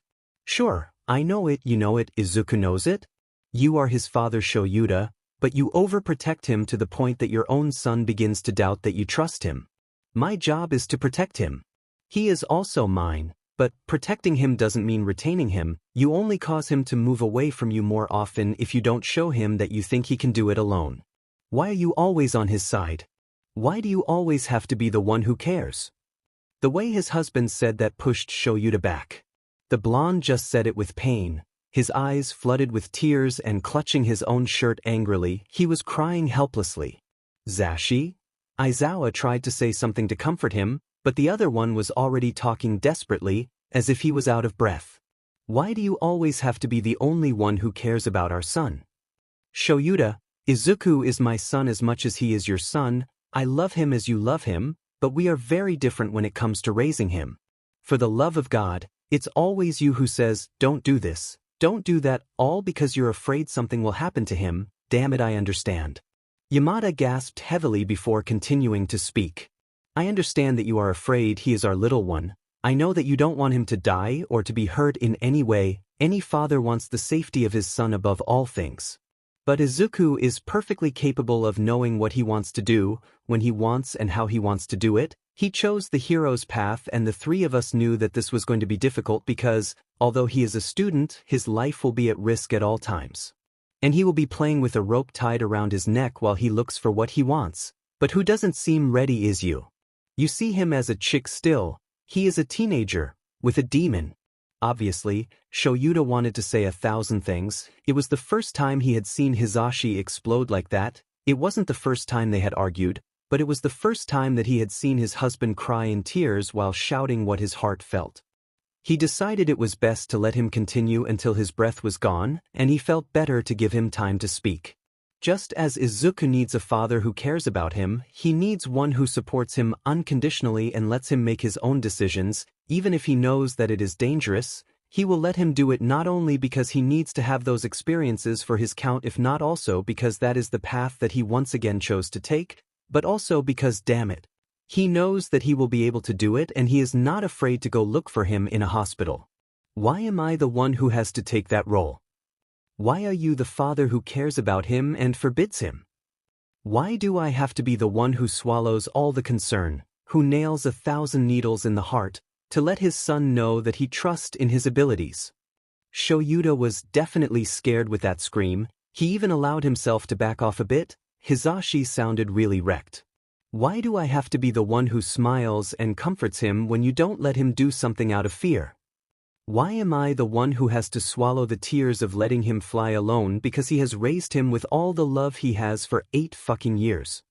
Shouta, I don't know if you noticed, but every time I put a hand on my son's shoulder and said, do it even though I know it can be really dangerous, at the same time I'm breaking my heart a little more because of my fear that something will happen to him. People always say that you are the one who hides their emotions, but since we have Izuku, it is I who swallow what he really feels around him, so that you can let yours go. Since our son began training like this, it is I who have closed his heart. One last breath and Hisashi brushed the tears from his eyes, taking a deep breath before continuing. His husband in front of him was silent at all times. I understand you. Believe me, I understand you, and above all I understand that you don't want Izuku to move into the bedrooms. Nor would it be the same for me to come home every day after a long time attending school and know that I won't be able to talk to my son as if he weren't a student. It will not be the same to wake up every morning and know that I'm not the one who will make him the breakfast. It won't be the same to feel a concern at night and have to call or send a message, at risk of not answering, than to know that at any time I could go up to his room and see if he is okay, but it kills me to have to sit next to my son and comfort him, promising that I will convince you to leave him go, while I myself don't want to let him go. A couple of minutes of silence settled in after that. Shouta tempted the waters as he waited for his husband to catch his breath and allow him to speak again. If he thought about it, the blonde had a mouth full of reason. Since the boy with green hair and brown freckles had entered the Yuya, he had been the one who set the limits and Hisashi who showed his support regardless of the circumstance. However, he never imagined that he, a husband, had been hiding his true emotions all that time. He felt idiotic for not having noticed before. It was almost as if he didn't know him and he felt guilty. They had been married for many years, even more to know each other, and he still didn't learn to know when the blonde was hiding something from him. If he really wanted him not to find it out, he never would for being so clueless.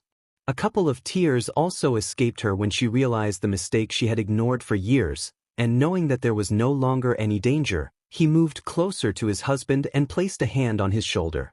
Yamada trembled at the touch, but did not move away and looked up. When he met Shuta's eyes filled with water, he worried in the same way and quickly came to touch his face. Hisashi sniffed, before running his thumbs through his husband's eyes, seeking to erase the tears. Sorry, I did not mean all that to make you cry. I said it because I felt oppressed. Please don't cry. It wasn't my intention to hurt. I don't cry about it. I swear, as he took his husband's hands and left a kiss on his knuckles. I cry because you're right and I cry because I'm sorry.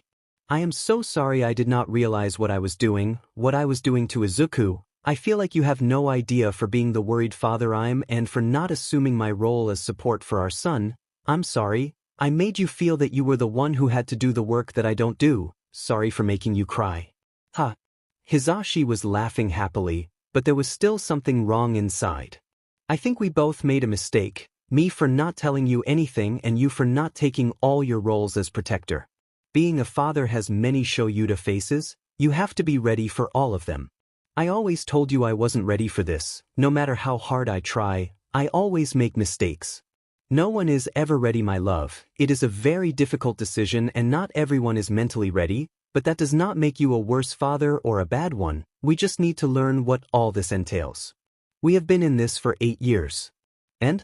You never stop learning how to be a good father. It is normal that there are still things that we have to explore. After all, Izuku hasn't yet begun to demonstrate a sexuality. When he does, we will be doomed to have those uncomfortable talks of bees and flowers. If not that he is interested in bees too, I don't know if I could talk about gay sex with my son. Those words make Hisashi jump with laughter. The atmosphere gets warm again and Shouta realizes that he did the right thing. His husband only needed a moment to let his feelings out. Imagine that he liked both bees and flowers. By God, we would have to have talks of heterosexual sex and gay sex alike. We have to be prepared for all that. Perhaps it is too early to think about it, but I am almost sure that Izuku is bisexual. I have seen how he blushes when Uraraka flatters him and how he gets nervous being around a sweaty Bakugo. I think the same, but he could also be discovering himself. Give him time. By the way, it's almost 8:30 p.m. Until what time did you give him permission to be on the ice rink? I didn't tell you, but actually I told him that he could stay with Todoroki if he wanted. He took some blankets. Well, it is good to start practicing so we don't have to be around all the time. Tomorrow will we go for him? Sure, it's the weekend, although I wouldn't be surprised to hear him begging to stay until Monday. Neither do I for now. Shall we have dinner? Actually, Shouta stood still. He knew that tone better than anyone, but he hadn't heard it in a long time and something in him got excited when he realized it. I was thinking we could have a little fun today, right? I mean, I know you're tired after attending all the parents, but I always have time to please my wife. Said and done, a couple of kisses appeared on the blonde's neck, who while laughing pushed him. Hey! He demanded, although he himself began to get excited. Wait, I thought we had already discussed that you are the wife in this relationship. That is irrelevant at the moment. His mouth fell silent when it was sealed by his husband's lips. It goes without saying that that night, the two had fun like they hadn't in several years. On the other hand, it is also unnecessary to say that after a week, on Friday to be exact, Izuku jumped for joy when they told him that he had permission to move to the dorms on Monday morning. He didn't contain his joy while they helping him to move his things. But it isn't surprising to learn that, after the first day, at 2 a.m. Shouta receives a call on his phone because apparently, his son can't sleep. No one talks about the reasons. Most would think that it was the whole Bakuga rescue thing, and partly that was true, but his biggest motivation to lose sleep that night, only 3 people know it. A long time ago, if you had asked Shouta and Hisashi if they wanted to have another child, they wouldn't have known what to answer exactly. It isn't because they didn't want it, on the part of the blonde. If he could have adopted every child who had needs in the world, he probably would have done it without hesitation for a single second, but after having Izuku they begin to think better of it. The desire isn't taken from their hearts. Of course they want more children to provide them with the love that they need, but caring for and raising their little green-haired boy is quite a challenge. With multiple jobs that require great attention and his time, their son sometimes has to spend some moments alone. Some things are difficult for him, and sometimes crying is something he has to do being completely alone or in silence. When All Might entered his life was a great relief. The blonde was like a retired grandfather who sat with him to drink teas and coffees calmly, while giving him advice or telling stories that relieved the pain of the soul that for weeks or months had accumulated. So Shouta and Hisashi are very grateful to the number one for giving so much love and attention to their son when he needs it most, and they can't do it due to limitations. So no, they don't have another son because the demand for time and effort of their 2, 3, on the part of the blonde, works puts them against the sword and the wall about what is the treatment that they give to their only son. But then they learn about Eri's story. There are many things to talk about before we bring up the subject of the little light-haired girl. Izuku's growth as a hero is abysmal in a few months. His parents want to cry when they realize that their child is growing. His dream of being a hero is increasingly within his reach, and of course they are proud, but there is some melancholy in them when they think that they have to start leaving him flying on his own. He has to build his own path and learn from his own experiences.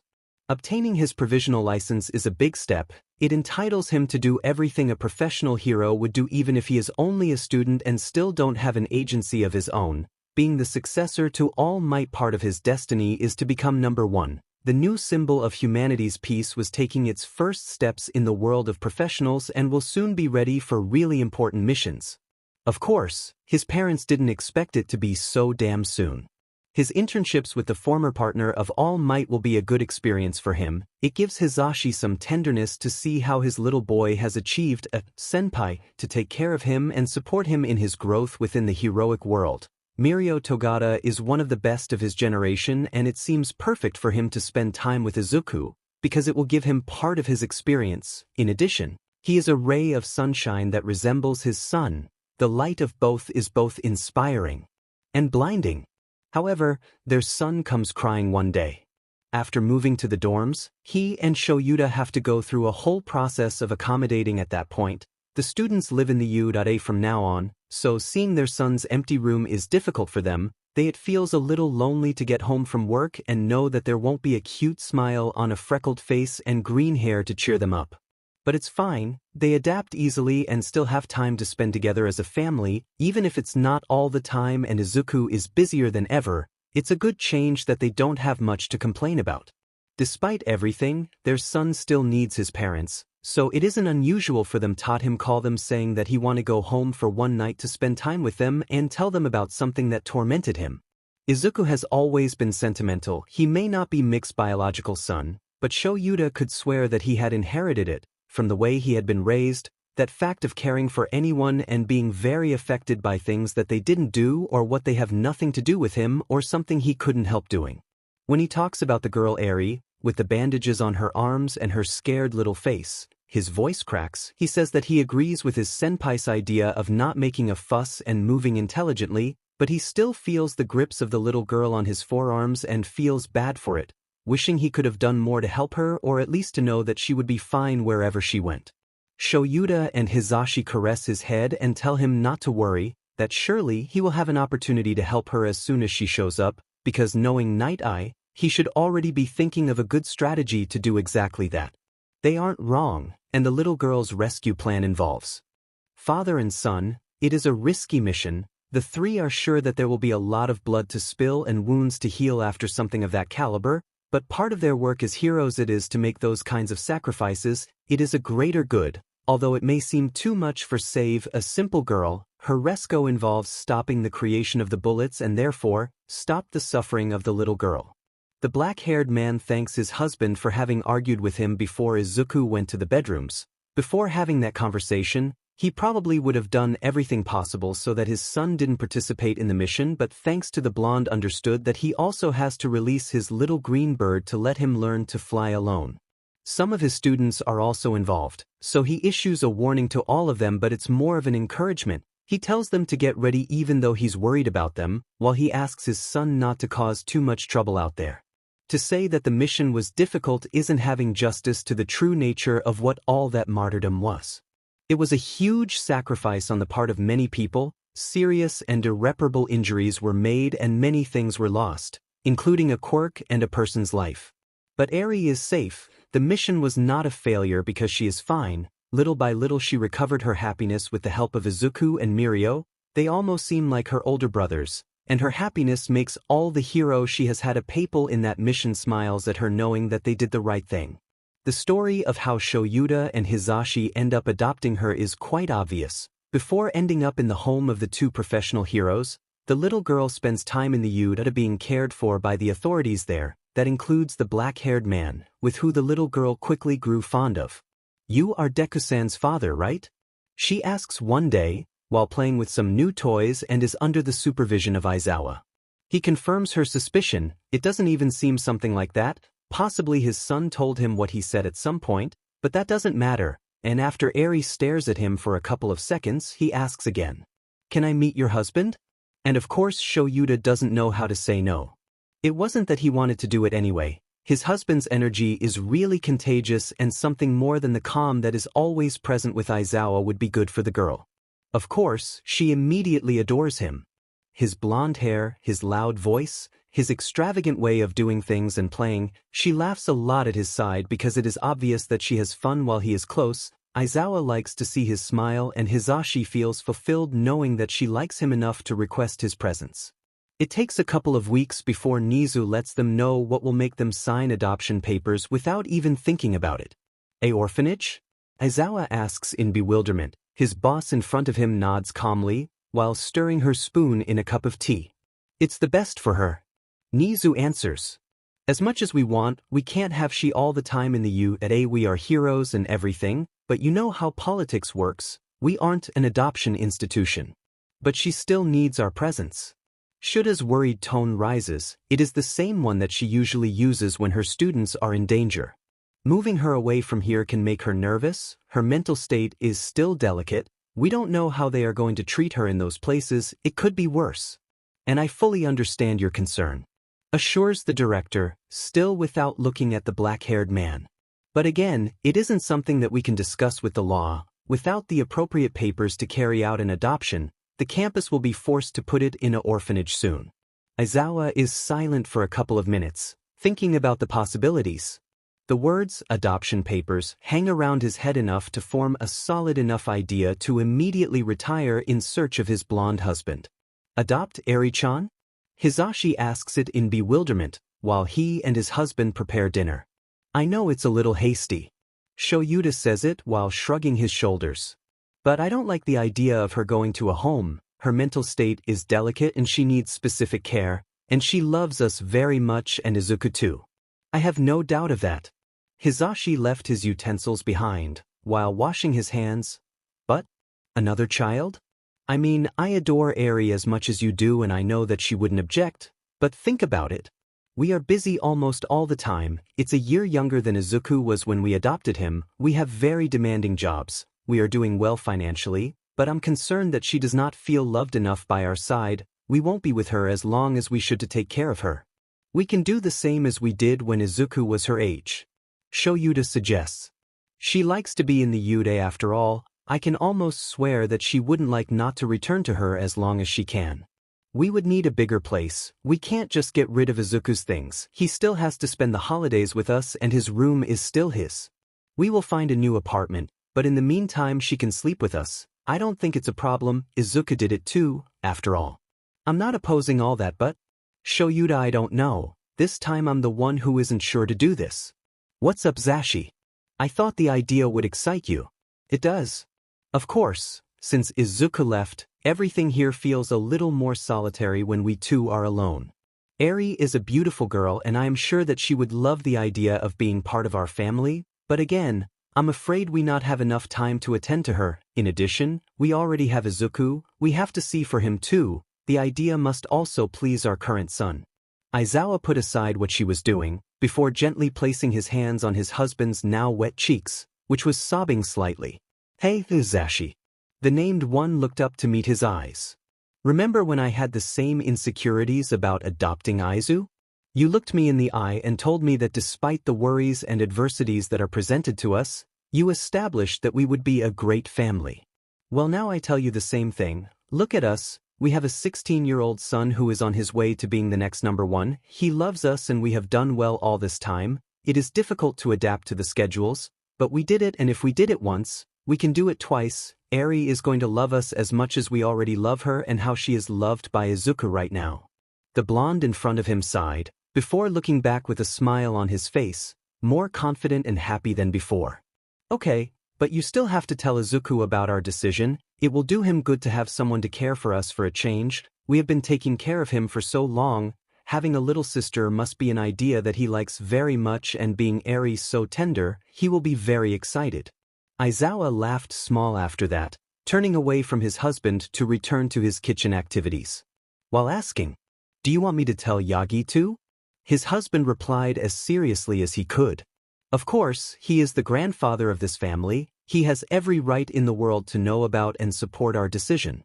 Of course, I will tell it to him tomorrow. Do you want to find an apartment with 6 rooms? We will need a lot of space. 6 rooms? Why 6? Counting him, we would be 5 in the family. Perhaps Eri isn't the only person we want to adopt soon. I am sure that soon we will have a legion of children. I see it coming.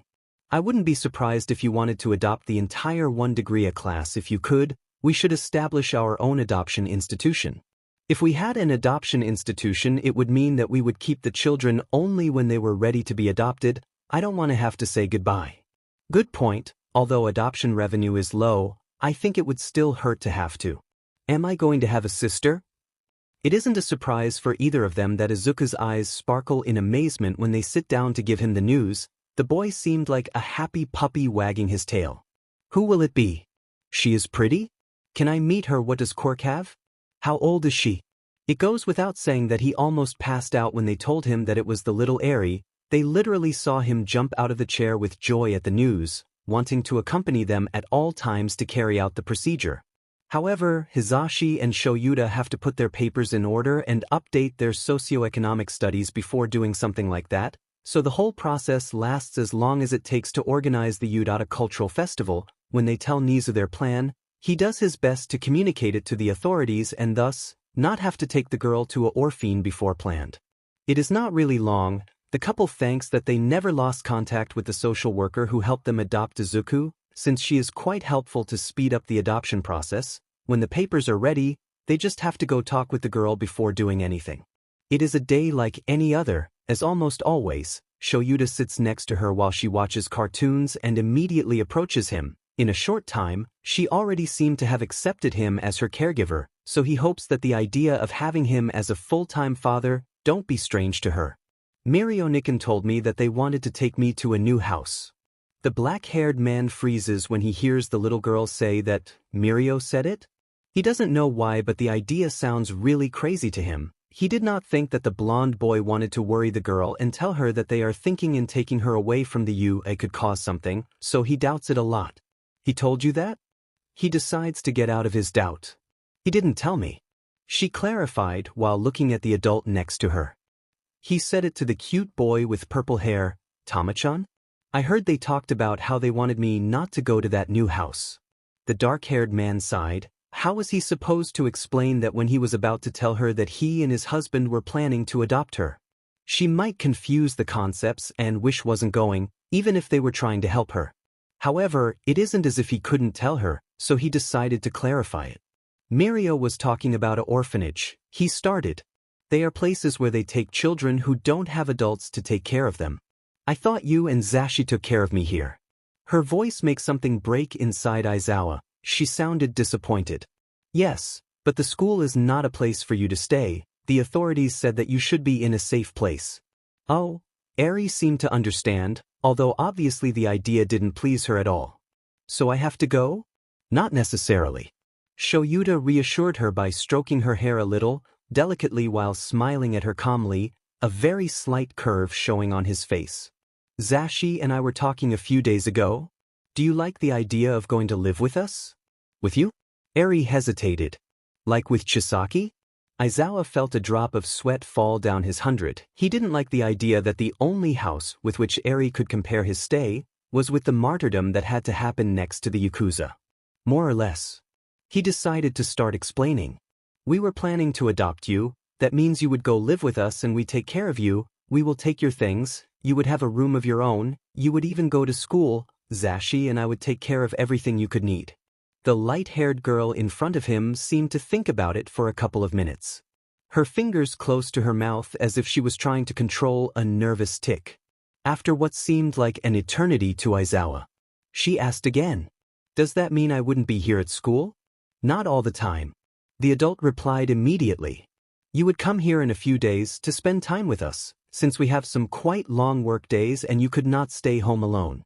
Does that mean I could still see Mirio and Deku-san?"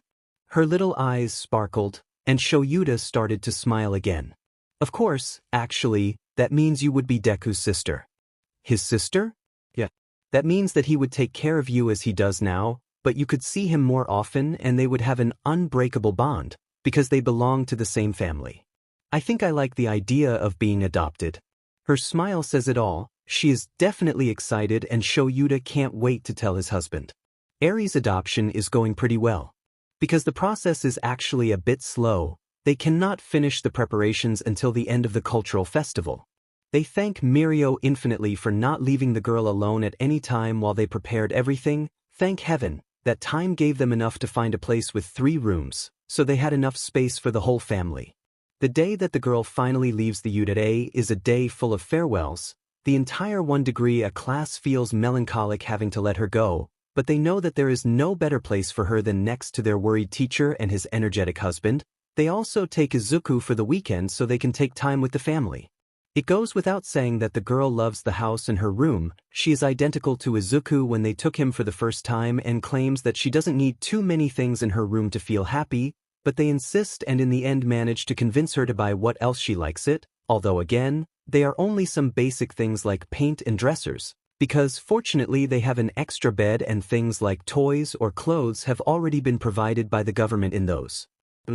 The weekend is a good time for her to adjust. There is a lot of melancholy in the environment because the couple feels like they are starting again with an Izuku and the green-haired boy is learning how to be a good older brother. The talent for protecting someone seems to come naturally to him. It goes without saying that Yagi adores her too. She was scared at first because of her appearance. Number 1 isn't offended. He is almost used to young children reacting that way to his deteriorated appearance, but quickly took a liking to him and accepted him, allowing him to carry her and buy her a couple of things too. She climbs onto his shoulders and tugs on his hair when he laughs, and while Hizashi wants to cry while taking thousands of photos of those two interacting, his husband seriously thinks in allowing the older blonde to be part of his new home now that they have space. It is Monday morning, while they are having breakfast before going to school and planning Eri's routines, she asks the family a very nice question. "Can we adopt Mirio-Nisan?" She says it in an excited way, her eyes shining because she knows that her blonde father, to whom she says it at the time, has the bad habit of consenting to her little princess. The question causes a wave of laughter among the 3 original members of the family. They do not know how to explain exactly that they can't do it because the blonde already has a family to take care of him. But there is an undeniable truth in the air that is still unknown to all of them, who laugh animatedly as they caress the girl's head. And it is that in a very short time, Eri will not have only one brother. Not that it was a strange thing, Shouta and his husband should already be used to it, that is, children get sick all the time and come out of it quickly. Right? There should be no problem with that. Except that they are in slight trouble. They don't know whether to be particularly proud to say that, but in reality, they have never had to deal with a cold. Of course, they themselves as adults got sick hundreds of times, but if they remembered correctly, Izuku had never had any wear and tear of physical health while with them, or at least they can't remember it. The green-haired boy always had good defenses, so the idea didn't sound too far-fetched. But it didn't take away from the fact that it was rare that, as parents, they had never before had to deal with an infection, so the hysteria that invaded Hisashi when he realized that little Eri was sick was totally understandable. It has only been a week since they have started taking care of her, but the blonde wants to kneel down and cry while asking God for forgiveness for having failed in his task, since his youngest daughter is now sniffing and coughing slightly due to the cold fronts that are approaching. It is on Hisashi's day off that the girl becomes ill. It was nothing out of the ordinary for Eri to sleep a couple of extra hours in the morning. The girl still didn't have a place in any school, so there weren't too many worries to take care of. Being like this, when she wasn't awake to say goodbye Shouta, while he was going to work, wasn't unusual for anyone. But that it was almost 10 a.m. and that she wasn't awake for breakfast began to worry the blonde, who went to her room after noticing the time and the absence of the little girl. It was then that he realized that she wasn't well, because she was turning in her sheets as if she couldn't be completely comfortable. Eri? Yamada poked his head into the room, before turning on the light completely to see the girl. Is everything all right, dear? He cautiously approached his bed. His little daughter could be having a nightmare and what he least wanted to do was scare her more or cause her harm. I feel some bad. The girl's voice was small, as she looked at her blonde-haired father placing a hand on her forehead. What's wrong, dear? Hisashi asked again, concern already rising in his chest. I feel very cold and my head hurts. I also feel tired and my throat hurts. I cannot swallow properly. Eri explained it calmly, while closing her eyes with what seemed like real fatigue. To check his suspicions, Hisashi allowed himself to place a hand on the girl's forehead to feel her temperature. She was slightly warmer than normal, so the blonde quickly became alarmed, realizing that his daughter was now having a cold. Again, she wasn't a biological daughter, but Aizawa's husband found it really funny that the girl seemed as likely as he to have a cold as soon as the icy winds of Christmas holidays began to arrive. However, such a disease was not for less. It could lead to other more serious infections, so he had to deal with it as best he could. It's something bad? Little Eri must have noticed the lack of response from one of her new parents, so she worriedly asked about it. Hisashi felt the sweat go down his hundred as he found the words to answer him.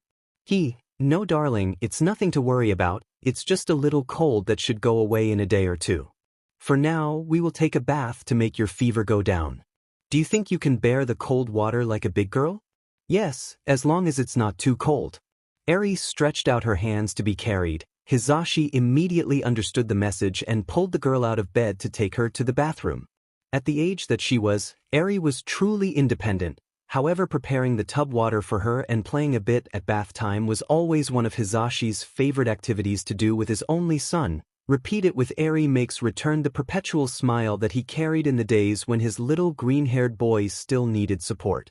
After a couple of minutes of play, bath time ended for Eri, and while she was getting dressed, her father rummaged through the medicine cabinet to find a thermometer with which to get a better idea of what he had to face. Open your mouth for a moment, honey. Hisashi asked the girl, who obeyed and wrinkled her face a bit after the metallic taste of the thermometer touched her lips. The blonde then decided to explain. It tastes some weird, doesn't it? That will measure your temperature. If it's very high, we must go to a doctor so that he can take better care of you. Eri then nodded as they waited a moment, before the device emitted light beeps to indicate that it had finished its work. The blonde took it with trembling hands. Luckily, Eri's temperature was still at 100 degrees Fahrenheit 37 degrees Celsius, so there wasn't need to take her to the doctor yet for risk of infection. With some soup and loving care she should be okay. So, the man stroked her light hair while the girl smiled. Don't worry, we still don't have to go to the doctor. Eri seemed relieved at that. For now, I'll make you some soup to make you feel better. Do you think if I put a movie for you while I make it? I want to help you cook. The girl says it while rubbing her eyes a little and letting out an adorable sneeze. Hisashi doesn't know how to say no, so he smiles in her direction and nods. Sure dear, but you have to wear a mouth cover, okay? And be very careful, wash your hands well before touching things too. It's okay. She answers as she takes her father's hand to go to the kitchen. Once they are there, the blonde helped her put on a nice all-might apron. She used to be from Izuku when she helped them and now it was perfect for her. In addition to that, she had a nice white mouth cover, while she was washing her hands delicately raised on a small stool. While she was preparing, Hisashi cut some vegetables and prepared the star and moon cutters for her to help shape them. When everything was ready, he passed them so that the girl sitting on a high chair began to press on the slices so that the shape remained impregnated in them, leaving the vegetables in the same way. It was an endearing moment, while Eri cut and passed her father the species that were in the cabinets she could reach, children's songs playing on the radio while the blonde sang for her, also listening to the little laughs that she let out. He also allowed Eri to weigh the amount of rice they were going to put in the soup and the girl was happy to help. Even though she still felt a little tired, she had always liked helping her parents in the kitchen. While they waited for the food to be ready, Hisashi also made a lemon tea for Eri, which she sweetened with honey to help her throat, while the girl fed the cats that were rubbing in her legs to felt a little of its heat. Everything seemed to be going smoothly, before the light-haired girl began to cough. A couple of coughs couldn't worry Hisashi, but after a couple of non-stop seconds, he left behind everything he was doing to pay more attention to her. The first sign Eri made to desperately pull air before coughing again, he quickly got up to find a glass of water. Eri, honey, drink some water. The girl seemed unable to control the continued coughing and the sweat that ran down Hisashi's forehead felt colder and colder as he watched her fight against her throat to drink some water. She was having a coughing fit and was barely able to take a few sips before spitting the liquid out of her throat. Her father became more alarmed and started to pat him on the back, the concern growing more and more when the tone of his daughter's face was starting to turn red, signaling that she was making an effort to control her breathing. Not knowing exactly what to do, Hisashi ran through one of those hand fans they had, aiming the air at the girl so she could suck in a little more, while making her look at him. Eri's teary eyes, scared, turned to him. Darling, don't be panic, look, breathe like me, please try. Eri obeyed, controlling her cough as best she could to breathe hard. Although Hisashi was slowing it down, it was understandable that she was struggling to find her normal breathing again. The cough still invaded her a bit, but after a couple of breaths calmed down again. Once the cough left her, she took a sip of the water that was offered before. Little by little, the red of her face began to go down. Sorry. It was the first thing she said when she was able to speak again. Her breathing was still agitated while Hisashi massaged her back, waiting to help her pass the saliva. You don't have to apologize. The blonde clarified, while smiling a little worried. Just be more careful when you want to talk or when you feel cough. You have to remember how to breathe, honey. Yes, Sashi. She replied, wiping the tears from her eyes. After that scare, Yamada stroked her hair again. He had really worried seeing that it was difficult for her to breathe. He grimaced but tried to stay calm for her. Go sit in front of the TV. Do you want to make a pillow fort? For us to see a movie? That seemed to improve Eri's mood, who washed her hands again and ran to her bedroom to find pillows and blankets, plus as many stuffed animals as she could find. While still preparing some meat, Hisashi pondered. When was the last time he dealt with a cold? Why was he so scared and not reacting better when his daughter had a coughing fit? Although it may seem somewhat minor, Eri could suffocate with her saliva or something like that. Her cough was dry so she could spit blood even if she hurt her throat or something like that. He felt terrible when she realized that he really didn't know how to handle it. He and his husband were already adults, so they were used to seeing for themselves what they needed when they were sick. Izuku, on the other hand, had never had such problems. He almost dropped his knife as he felt his eyes fill with salty water, at which point he realized he was a terrible father. Although his son had never been sick, if he had been seriously injured many times and the work of taking care of his wounds and healing were in the hands of the doctors, even if they had to take care of him for a couple of weeks with broken bones or things for the style, Recovery Girl was the one in charge of seeing his health at school. In addition to that, at that time any minor injury wouldn't be taken care of by him, if not by Izuku himself, although it is not as if Hisashi had done something significant besides putting him on a couple of bandages or kissing his scratches when he was little. He put his hands to his hair. How could he not know how to take care of someone who had a cold? That is, he meant to do it with a child. He had 2 children. That kind of information should have been etched into his head already, but he felt like a beginner and that made his heart squeeze. Zashi? Suddenly, behind him, he heard Eri's small and curious voice. The blonde wiped his tears away as fast as he could, so his daughter wouldn't worry, before turning around and giving her a friendly smile. Yes? Is something wrong, honey? You're crying? The little girl's voice sounded very soft, barely a whisper that seemed to be afraid of being heard, as if by questioning, something bad was waiting for her. The blonde didn't know how to respond to that. If his daughter had caught him, he did not have to hide what he felt, but in his eagerness not to make her feel worried, he refused to tell the truth, so while he was still drying some tears, shook head to deny. No dear, you don't have to worry about that. But, Eri again seemed to hesitate, before forming small fists in her hands to give herself some determination. But you and Sho care about me when he cried, why can't I do the same with you? Hearing that particular phrase made Hisashi pay more attention to what his daughter was saying. Forcing a smile, he asked, Is like that? Eri nodded. Yes, you don't want me to cry, nor that I am hurt or feel bad in any way, but every time one of you looks bad, you don't let Izuku or I do something to help you, just staying still and alone. The adult didn't know very well why, but at that moment he felt a small laugh escape his throat. I do that so you don't worry about my love. I don't want you to be alarmed. But Eri refuted again, taking with his fists his father's shirt. I also don't want you to worry about me. I don't want to give you problems, but you always tell me that I have to tell you if something happens to me because your job is to take care of me in any moment. You two make sure that I'm happy, you hug me if I cry, you kiss me and they play with me to make me laugh again. Right now you are making me a delicious meal to make me feel better. Why don't you let us do the same for you? Don't you want us to be with you? Hearing that, Hisashi's eyes became moist again, as he stroked Eri's hair again. No, darling, we are only a little closed, but of course you can worry about us. You can also do something to make us feel better if you want. I'm sorry I have made you feel that you cannot do it. Whenever you are worried you can decide to do something, but please also take care of yourself if you do, okay? Then, Eri separated for a moment, as she ran into the room before the stranger gaze of Hisashi. When he returned and taking advantage of the fact that her father was still leaning down, the girl placed a blanket over him and gave him a cute stuffed penguin, which was the one that she used to sleep. Here, so you don't feel scared anymore. The blonde then let out a couple of laughs. Of course his girl is as adorable as ever, deciding to take care of him. He hugged the stuffed animal and pulled the blanket over his shoulders as he stood up again. Thanks, honey. Can you go get me a sweater too? I'll be in the room with you in a little while. Eri nodded before retiring again. Hisashi then smiled as he served 2 bowls of soup and finished preparing the tea. Apparently he wasn't doing so badly if his daughter was able to recognize him for the fact that both he and her other father they were doing their best to take care of her and Izuku, ensuring their happiness.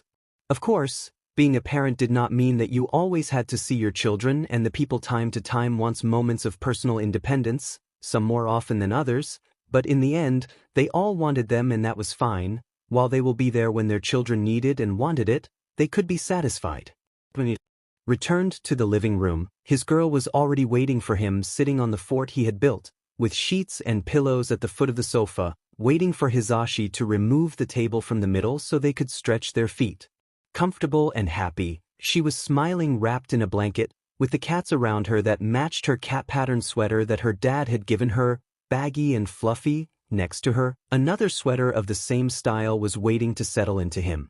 After putting one of the Barbie movies on the VC, he put on the huge cat sweater and sat next to her, eating a soup with small vegetables in the shape of a star and moon, next to his daughter who was smiling and drinking slowly pour her lemon tea into a small plastic cup.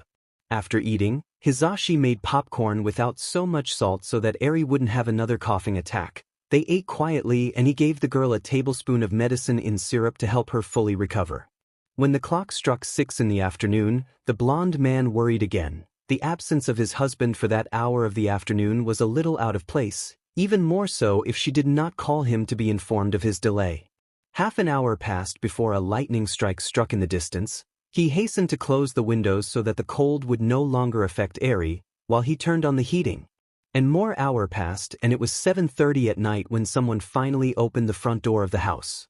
Hisashi stood up quickly next to Eri. He was eager to see his husband, but what he saw before his eyes made him stay still in his place, while his daughter clung to his leg, hidden behind while looking curious.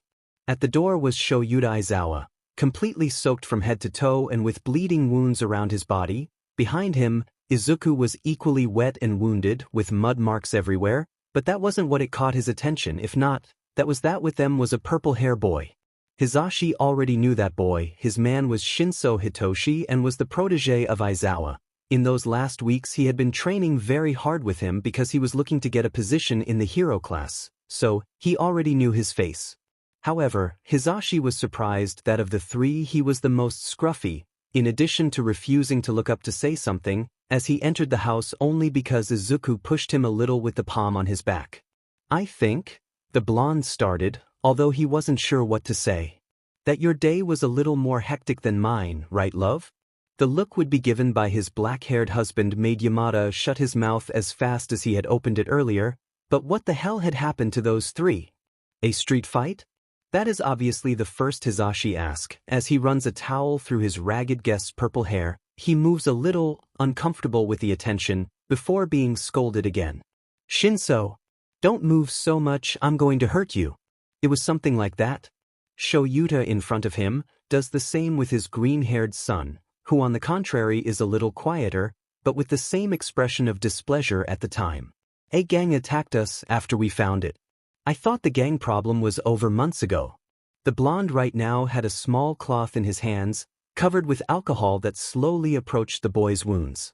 "Shinso, hold still, this is for your own good." How they ended up in that situation was quite simple. As Shouta was in charge of Shinso's training, it was not unknown to his fellow teachers that he held in high esteem the boy who fought every day to earn a place in the hero course. Therefore it was quite obvious that he was the first to know the delicate news that Nizu still didn't know how to say. But he couldn't hide it for long, no matter exactly how Eraser was going to take it, who hated meddling in his students' personal lives of course, in sensitive matters like that, because in any other context in which he could lend a hand, he did without hesitation. What had happened was dangerous. The child can't continue in that situation. "I recently spoke to Recovery Girl." It's the first thing the mouse says to the black-haired man. He went to the infirmary after training on his own and getting a little hurt. However, he had an ugly shoulder injury. She said it looked like someone had put the tip of a half-burned cigarette on him. Shouta could already sense where that conversation was going. "I don't know why he didn't want to tell you first, since you are his mentor, but considering that nobody knew it and that it takes a few days to tell the nurse, it is normal that he didn't feel ready." Nizu took some of his tea before continuing. "Shinso comes from an orphanage, is an orphan by birth. His mother died in childbirth, his father disappeared before that, so he was cared for by a woman who cares for many children in her own home. The point is that seems she has a boyfriend who has fun mistreating boys and abusing girls, not in the sexual way yet, for the good of God. It seems that he has tried to tell his mother, as he refers to her, that her boyfriend is problematic, but apparently she doesn't want to listen to him. How did he get to the Udata then?" Aizawa suddenly shows curiosity. His boss in front of him smiles. "With the scholarship program, you have more than half of your academic coverage covered. The rest is not important where you get it from." If Shouta knows that his boss doesn't demand the rest of the money that the child should pay, he doesn't comment it, because he knows that there is a way to get rid of it if you have enough humanity to move the cards. But he had to keep listening. Anyway, a few days ago Shinsu's caregiver came to school very upset. It turned out that her little one had a terrible wound on her arm and blamed us for that. You can imagine, she threatened the boy to take him out of school if something wasn't done against it, despite the fact that it was she who refused to let him be in the bedrooms. Let me guess. The black-haired man could already feel his blood burning with rage. That idiot did it to him. You're right. Apparently he has a quirk similar to that of one of your students. Kirishima gets claws when it hardens, right? Something like that, but only in the hands of the man. Apparently it can make his nails grow as if they were bear claws, so he scratched him for getting rough when he defended one of the girls. Aizawa almost got up to do something. But, as if he was already guessing what he was up to, Nizu interrupted Shouta. Recovery girl was kind enough to make a monitoring collar for him. You know that we schools can't get too into that kind of thing, but as heroes, luckily we have a little more authority. The device is designed to issue an alert against any physical danger or strong reaction that Shinso may have, so we consider that the best thing was to give it to you so that you can monitor that everything is as it should. A small device was placed in Shouta Aizawa's hands. Similar to a cell phone but much smaller, the screen showed simple things like vital signs, and there was a section with a map to know exactly where his student was. For some reason, although it was small and slim in figure, he felt heavy in his hand. He already had two delicate situations to attend to. First was his relationship with his eldest son, who although healthy was going through a jealous phase due to Shinsu's training himself. And then there was Eri, who was still struggling with her trauma and getting used to the life of a family. However, he had no heart to leave the responsibility of taking care of Shinso in the hands of someone else. After all, he had personally offered to educate him in the challenge of being a hero with a mental and not a physical quirk. He had him as his protege and appreciated him as any of the members of the 1 degree class. Although he still didn't want to tell him probably, the child was equal to him in the sense of not wanting concerns directed towards him didn't mean that he didn't nothing to help him. Of course, he didn't need to use the words for his boss to understand that he had already accepted the charge. Fortunately, although Shinso still had the necklace on, he hadn't been informed that Shouta was in charge of his monitoring. And the man doesn't know what to think about that his protege still didn't want to tell him what had been happening. He even feels a little disappointed when he sees him wear long-necked shirts to hide his collar. It was obvious to him that the boy with purple hair was more tense than usual, his eyes bags were more marked, and he drank less water in his training. All the progress he had made in those last months was returning to the point of return, and Shouta could allow that, even if it was only a few days. Forgetting what had been learned could affect weeks of training to recover something that he was supposed to have mastered. But it all ended the day he passed out in the middle of a fight. Part of his training as a hero was learning how to master close combat. Despite how good he was to master it, Shinso couldn't trust his quirk all the time and had to learn to defend himself without using it, so he sometimes had expensive fights face-to-face with his trainer. Shouta always found a way to stop his attacks while the boy struggled to knock him down or give him a forceful blow. However, Aizawa never felt that he was demanding too much, nor that the purple-haired was too tired. If he could still continue taking his lessons, then he should be well enough. Oh, of course he is wrong. Shinso faints a few seconds after they start their fight, too tired, barely able to breathe, and with sleep digging his claws into his chest to forcefully demand a rest, he just dropped forward, barely giving his master time to catch his dead weight. When he returned to consciousness, lying on a stretcher and with the monitoring collar exposed on his neck, the first thing he saw was Shuta's eyes, and his first reaction was to hide under the covers like a wounded dog that didn't want to be looked. The older one then grimaced. While stroking the purple hair that was barely visible, he dedicated a calm smile to the savannah, which no one else could see.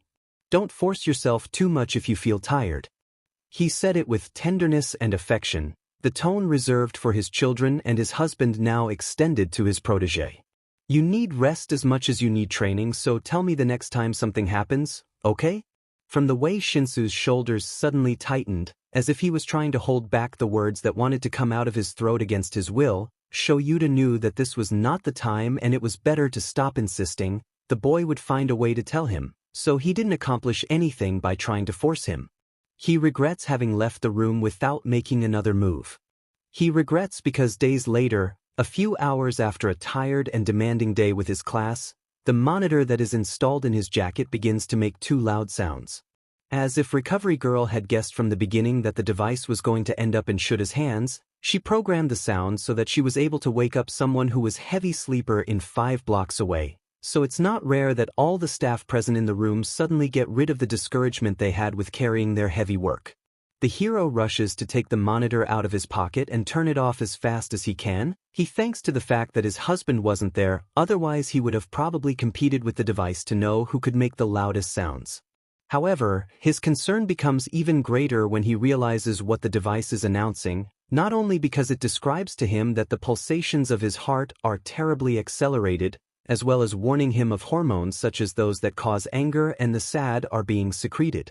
Sure, that's part, but his biggest concern is because of where the GPS locates him. If Shouta hasn't a bad memory, that place is characterized by his gangs of drug-addicted and dangerous adults. Because there was an orphanage nearby, he imagined that Shinso may have run away from home for some reason. He needs to do something. Glancing at Midnight, his friend immediately understands what it is and nods. I'll take care, get out of here. No one have to repeat it to make his legs run as fast as they can towards the place indicated on the map. However, halfway through Shouta's career he realized something. Damn, why hadn't Shinso told him anything about what was going on?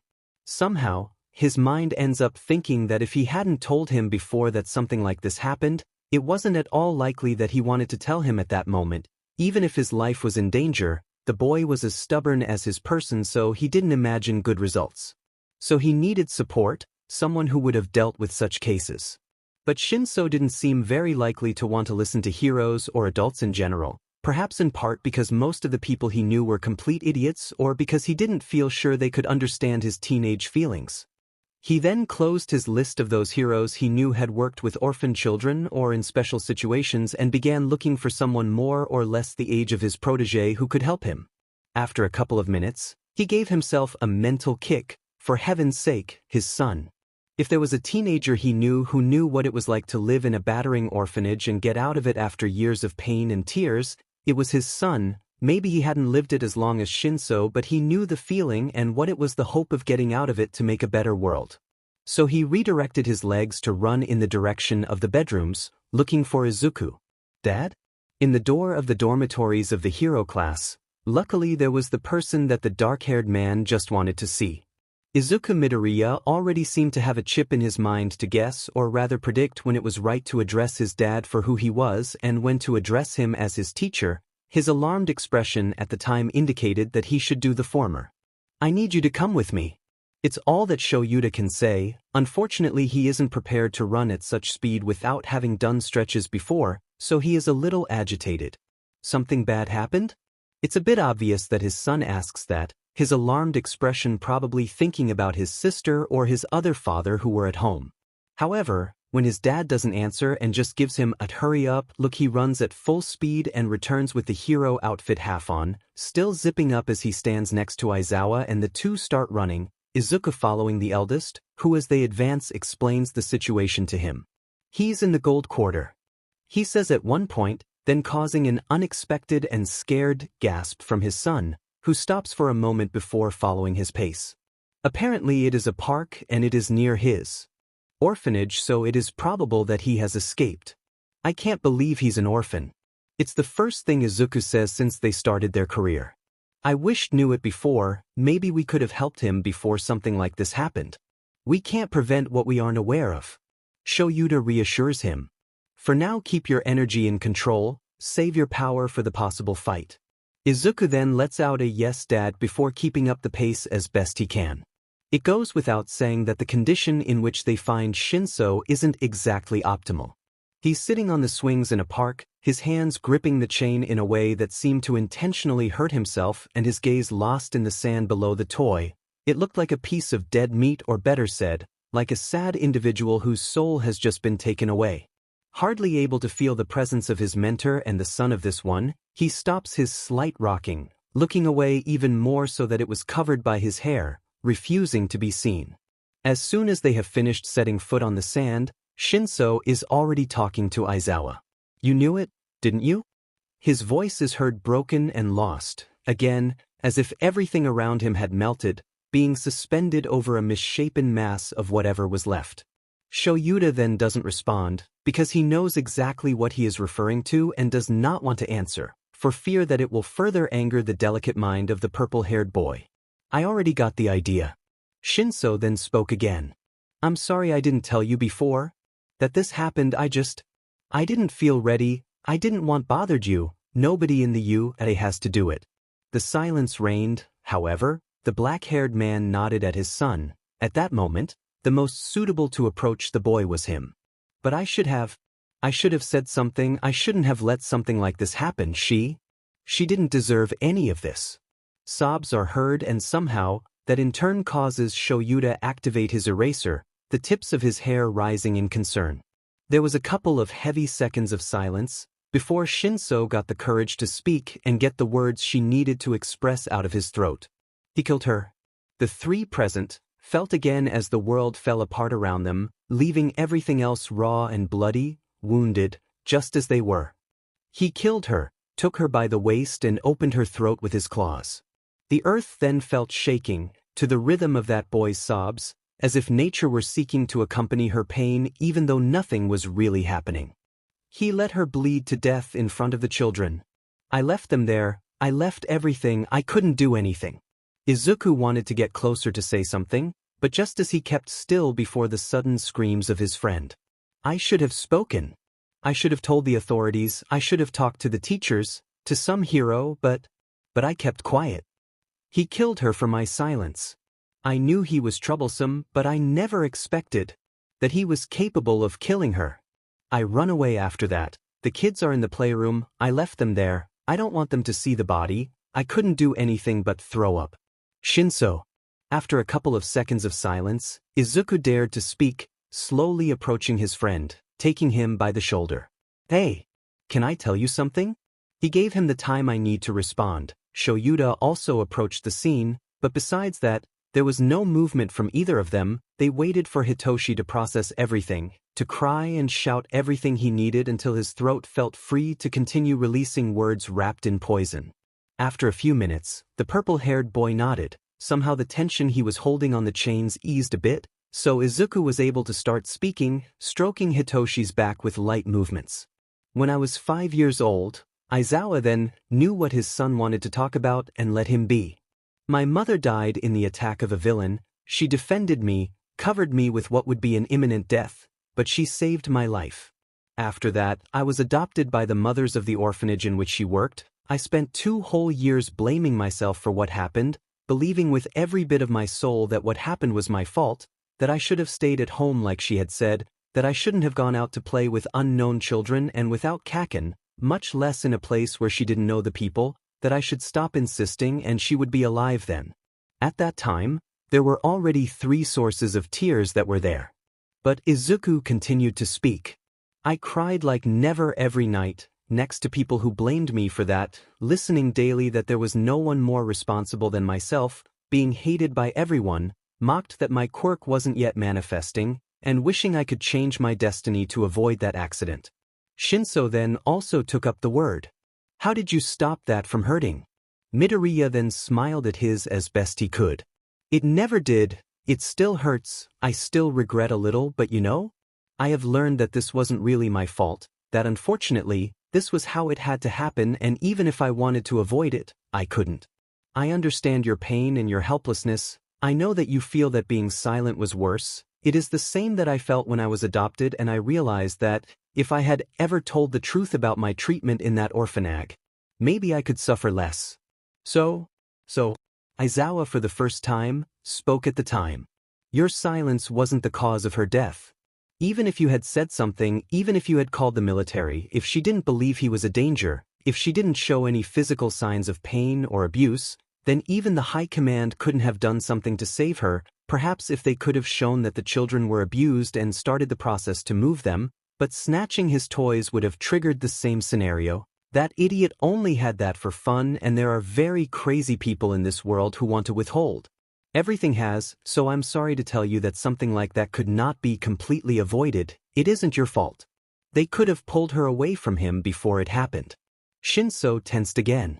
If she didn't want to leave his side, they couldn't have taken her by force because that would be abuse of power. The situation was really delicate. Shouta explained again. This is just a bad trigger for the facts, but think about it. Do you really think that having spoken before would have served? Do you think she would have supported your idea? Even if with the physical samples that he had and everything that you and the children showed? Do you really think that he would have left the idiot's hands? I don't want to sound rude to her memory, she sure was a smart and loving woman, but the love band is sometimes too powerful, so I want you to reflect on this. You can't save those who don't want to be saved. As much as they need it, if she refused to see it, if she refused to believe it, we couldn't have done anything to help her. We just want you to know one thing. Izuku also spoke. It isn't your fault, it isn't her fault, nor anyone else's besides that monster. All the blame is borne by the murderer who stained his hands with the blood of a delicate woman who committed no crime other than the one who dictates falling in love. Again, they let the silence do its work. Let the light breeze from Japan carry with it. All the ills that had been exposed, the hurtful feelings, the poisonous words, the misunderstandings, thus leaving the environment to clean up until they were ready to speak again. But Shinso didn't speak. Instead, he literally threw himself into Izuku's arms, making them fall to the sand, while wrapping his arms around his neck, and the green-haired boy hugged him in the same way. Aizawa, on the other hand, approached them and straightened them so that he could also hug them, all three wrapped in a small ball of love and comfort. After a couple of minutes, the three of them got up and shook a little, before the adult present spoke again. "Now come on, we have to get your brothers out of that orphanage." Unfortunately, life wasn't too kind to them that day. Out of nowhere, a pair of metallic sounds began to be heard in the shadows, causing the three heroes to go into attack position. Whoa. A criminal emerged from those same shadows, carrying a mental bat while looking at the three present and laughing. "Shinso, we haven't seen you in a long time, I think, since your father brought one of those girls here and you took her out, hasn't he? How long has it been since that? Don't you dare call him my father." Shinso growled. "A friend of yours would never have had anything to do with me." "Oh, but it had to do with your mother, didn't it?" Another man showed up there. "He told us, that bitch finally got what he deserved." Of course, there is no need to say the bloody fight that unleashed that, nor do you need words that describe without doing justice to the fury of battle of those three heroes against a gang of gorillas. Hisashi, of course, has tears in his eyes after hearing all of that. He still hasn't finished healing Shinso's wounds. Holding a bandage in his hand before continuing to wrap it around the boy's arm, he sniffled, before smiling. "Oh, you three, my brave men." The blonde smiled. Little Eri had already returned, with the first aid kit that her father had asked for. "They shouldn't have gotten into so much trouble. Let the police take over the gangs." "We did it," Izuku stated.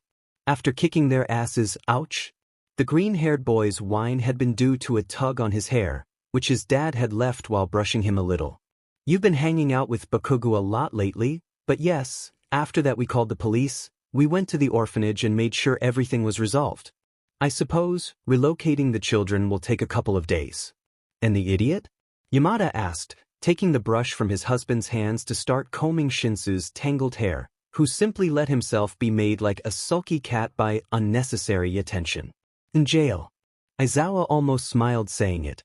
It wasn't far away, in his friend's own hiding place, of course. After all, they were thieves too. The evil of the world has been erased a little more. The blonde then was proud, before finally stopping touching Shinso.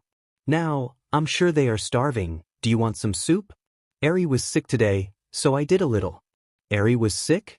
Shoyuta also left his green-haired son, who approached Hitoshi with a smile. His sister, also worried about their guest, offered him the tea that was still in her small plastic cup.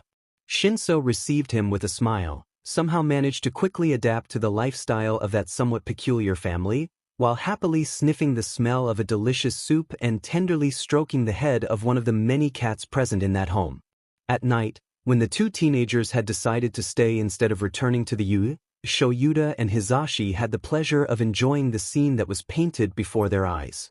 There were three people piled up on a sofa that barely had room for a couple of them, with Shinso being crushed. Izuku was on top of him, with his feet next to his head and his own resting on those of the other boy. Eri, on the other hand, she was curled up in the chest of her older brother, with her small head hidden in the neck of the green-haired man and her feet intertwined with him.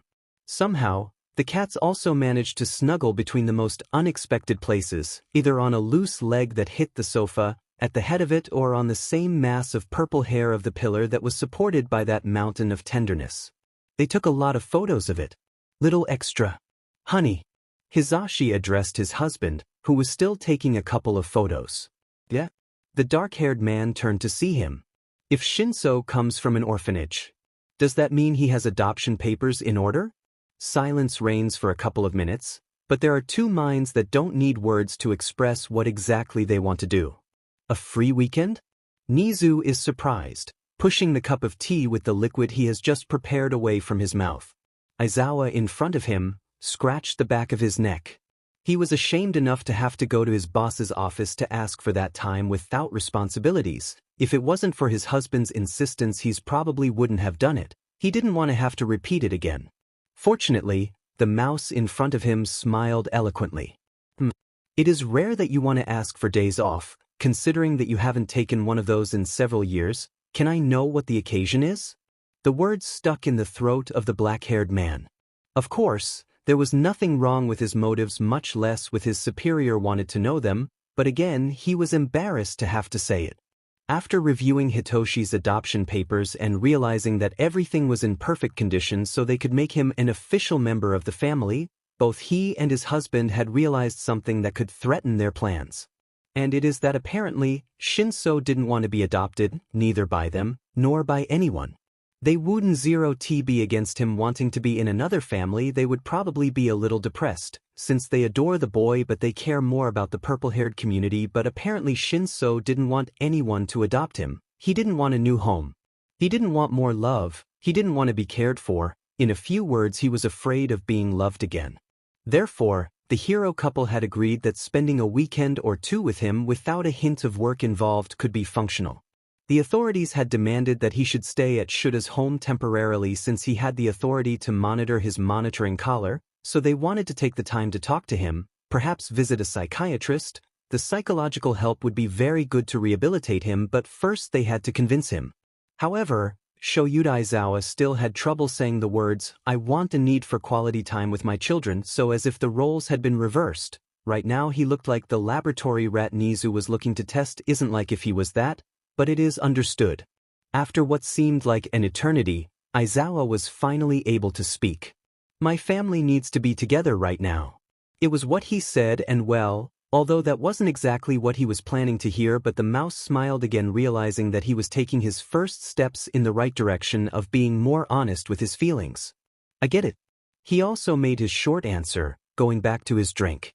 "In that case, I forbid you to know anything about the UDA until it is Wednesday morning. Your classes will be covered and your students informed. Of course, your two sons, however, have to come to regular classes yet. But I know that you have only asked for the weekend, but it is not up for discussion. I must take advantage of this little moment of cooperation of yours, and if you are about to say that you only have one son, I think you shouldn't lie to yourself, eraser." Of course, the named one didn't have how to refute either of the two things.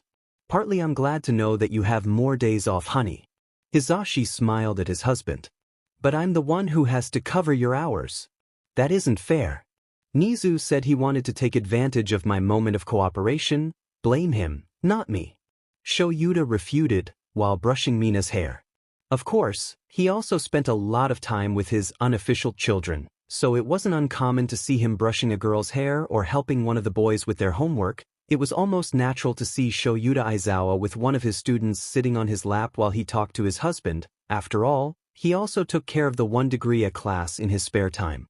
If not because he was married and had a young daughter, he would be living with them in the same block and in his own room. That was the only thing he regretted from time to time. "I don't blame him for anything. I agree with you having extra days off and spending them with your class, but only that I would like to be there too, with you and without the weight of the activities involved." Hisashi did a little drama. "Well, keep in mind that you had your last days off recently. Remember that you have to wait a while." Shouta pointed out, his voice sad as he was struggling with a tangle in his student's hair. Just then, they were waiting for Izuku to come down with the backpack on his shoulders to spend the weekend at home, knowing that they would be staying for a short time and wanting to take advantage of Dadzawa's attention. Mina had approached with a brush in the hand, saying that she had problems with her hair. If she was the one who messed up the Monte Rosa before approaching the adult, nobody really comments on it. Her luck was good, but it was not too much because in a short time Izuku had already come down from his room with his suitcase ready to go. The class would never say it, but sometimes they envied the attention he had as the only legitimate son of their adoptive father. Okay, at least part of that was resolved. Shouta moved the girl from his lap, who despite everything kept on smiling. "Take care of yourselves. I will be aware of anything you may need." Of course, they still took advantage of any amount of care they might receive. As if bad luck was a plague that was spreading to each person who needed something different in those days, the couple wants to crash their head against the wall. When they leave the yurt, it is somewhat late. After all, both Izuku and Hitoshi had to finish their activities before going home, and little Eri, who was with Mirio at that time, was already asleep by the time they got to pick her up. And the worst part isn't that, because although they can get rid of their responsibilities as teachers and might can interrupt their radio program, they still have a job that they can't avoid no matter how many times they want it. I can't believe our luck. It is Aizawa who says that, with two of his fingers pinching the bridge of his nose, annoyed and bewildered while his husband talks on the phone with his agency. You can't blame them, honey. Hizashi covered the phone so as not to be heard. Firewater has always been something we can control. We took over the last time. Last time it would have stayed exactly like that if they hadn't let him escape. The dark-haired man growled. It turned out that their luck had run out by the time Eraser's agency called, claiming that after all that time one of Shouta's closest villains had found a way to escape his special prison and was back in the underground streets. Of course, since he and Hizashi had successfully dealt with Firewater the last time, were called to attend the mission not far from home. However, the problem was that the mission could take them all night or all weekend, so their plans to spend family time had been frustrated since they couldn't refuse knowing that they really needed them. Our second problem is that, with whom do we leave the children? Shouta asked, while putting on the hero costume. I don't think they need a babysitter, darling. They can take care of themselves. Hizashi assured. I don't care about Hitoshi or Izuku, they will be fine, but they have to take care of Eri, and Izuku has to help his brother with his problem. They will need some support. Well, I agree with that, but we can't leave our children with any babysitter. You know that it is difficult for them to socialize. Besides, how do we find one that is available at this time and is willing to come for an indefinite time? The dark-haired man was silent at that, his mind working 1,000 times an hour to find a solution. Suddenly, the lighting came to him and a slightly malicious smile settled on his lips. I think I have the perfect candidate. His voice was victorious and malicious. Do you want me to take care of your children's? All Might put a finger in his chin, as he watched as the couple finished preparing for their mission. If not too much trouble, Toshi. Hizashi smiled at him. We are sorry to tell you so soon, but they just called us and we do not have a service for them. I get it. The retired hero gave a reassuring smile. On the other hand, I don't think mine services are really necessary. Your children can take care of themselves. We know that. Shouta approached him. But Eri is still younger. Besides, Hitoshi is going through a difficult phase. Oh, that explains it then. Toshinori understood. Also, they need some time with their favorite grandfather. Hizashi joked, and before the older blonde could say anything, the dark-haired man interrupted him. Yagi is the only grandfather that Faye has, Zashi. The dark-haired man rolled his eyes before turning his attention back to the blonde man. Just support them in whatever is necessary, please. If you can make them live together a little. Hitoshi has problems with the idea of being adopted and forming part of a family again, so that is what we need help with. I will do everything in my hands. Toshinori promised. Be careful out there, please. You two have a family who wait for you here. We will do it. The couple promised once they were placed in front of the front door. Their children quickly approached to say goodbye. You know how this is. You have to obey Toshinori and take care of each other. We will try to return as soon as possible. Good luck in your mission. Izuku encouraged them. Be careful with the villain's fire, please. Eri smiled at them, still a little fearful. Hitoshi kept silent for a couple of minutes. Those present gave him the amount of time he needed to be able to say something. In the end, he took a deep breath and said, Don't be long. The couple smiled before leaving the house. However, Toshinori was becoming increasingly nervous as they walked away. Not that he wanted to reject the offer, but he had not been entirely honest in saying that there was no problem about him taking care of the Aizawa Yamada children. Because of course, All Might had no idea how to take care of children. The first 20 minutes of his stay were complete torture. Of course, he had known Izuku for quite some time and they had a close relationship, but the other two members were recent acquisitions that had barely passed a couple of greetings with Toshinori. Of course, he knew next to nothing about Midoriya's brothers. However, and to his good fortune, the children had a good nature to relate with people, at least, Both Izuku and Eri already had the habit of adapting the environment to them and not they to the environment. Therefore, the blonde in charge was grateful when Midoriya offered to make dinner for the four of them while putting on a movie for Eri on television. However, the girl wasn't still quiet for a long time either. To his good fortune, after about 30 minutes of princess movie, Eri had become bored, and while Toshinori was beginning to think how it was possible that 12 sisters had never found a magical portal that was literally on the floor of their room earlier, she had run to her room for a pair of toy dart guns, returning shortly after to start firing the small projectiles into the face of the older hero, who was pulled out of his trance for. Before long, he was in a small field battle alongside the girl, running around the entire house while shooting at each other. Of course, Toshinori was still a bit slow due to the bloody cough that assaulted him occasionally, but Eri was patient with him and still had fun shooting at him whenever she had a chance to catch him off guard. Izuku also joined forces, with his own small pistol alternated between making dinner and helping his mentor fight back the girl, who thanks to her inexhaustible energy was able to fight against her older brother and grandfather. However, something Yagi did worry about was Hitoshi's sudden stillness. In all the time the three of them had been playing, he had made no move other than to raise his legs to the sofa, his gaze lost somewhere on television without paying attention to how Genevieve faced the Duchess on behalf of her little sisters. Of course he was worried about the boy, but the other two children told him that it was better to let Hitoshi out his comfort zone by himself, because pressing him could make him feel worse. Yagi, of course, was not sure how to deal with that situation. Reassuring a child in the middle of a dangerous mission or stroking his head after getting him out of a difficult situation was very different from wanting to help someone who apparently had trauma and a severe problem. So he decided that the best thing to do was to encourage him a little to join the game.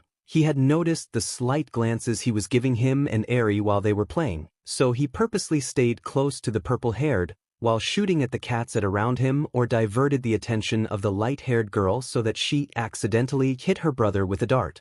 In reality, his plan worked perfectly when at some point, a dart ended up right on Hitoshi's forehead when Eri stood in front of him to attack Toshinori. The tension settled for a moment as the three of them waited for the reaction of the boy with purple hair, who until then had done nothing more than take the dart out of his forehead and examine it with his eyes.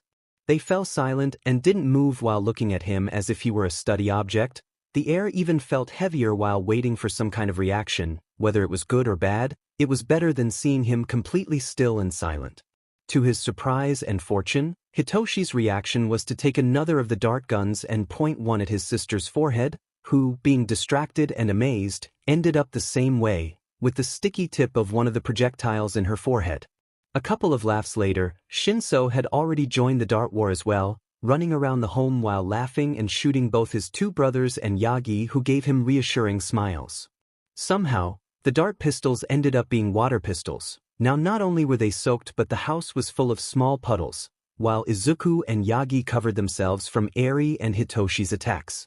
It was an endearing moment, with the food cooking, a movie playing in the background, and the laughter filling the entire apartment.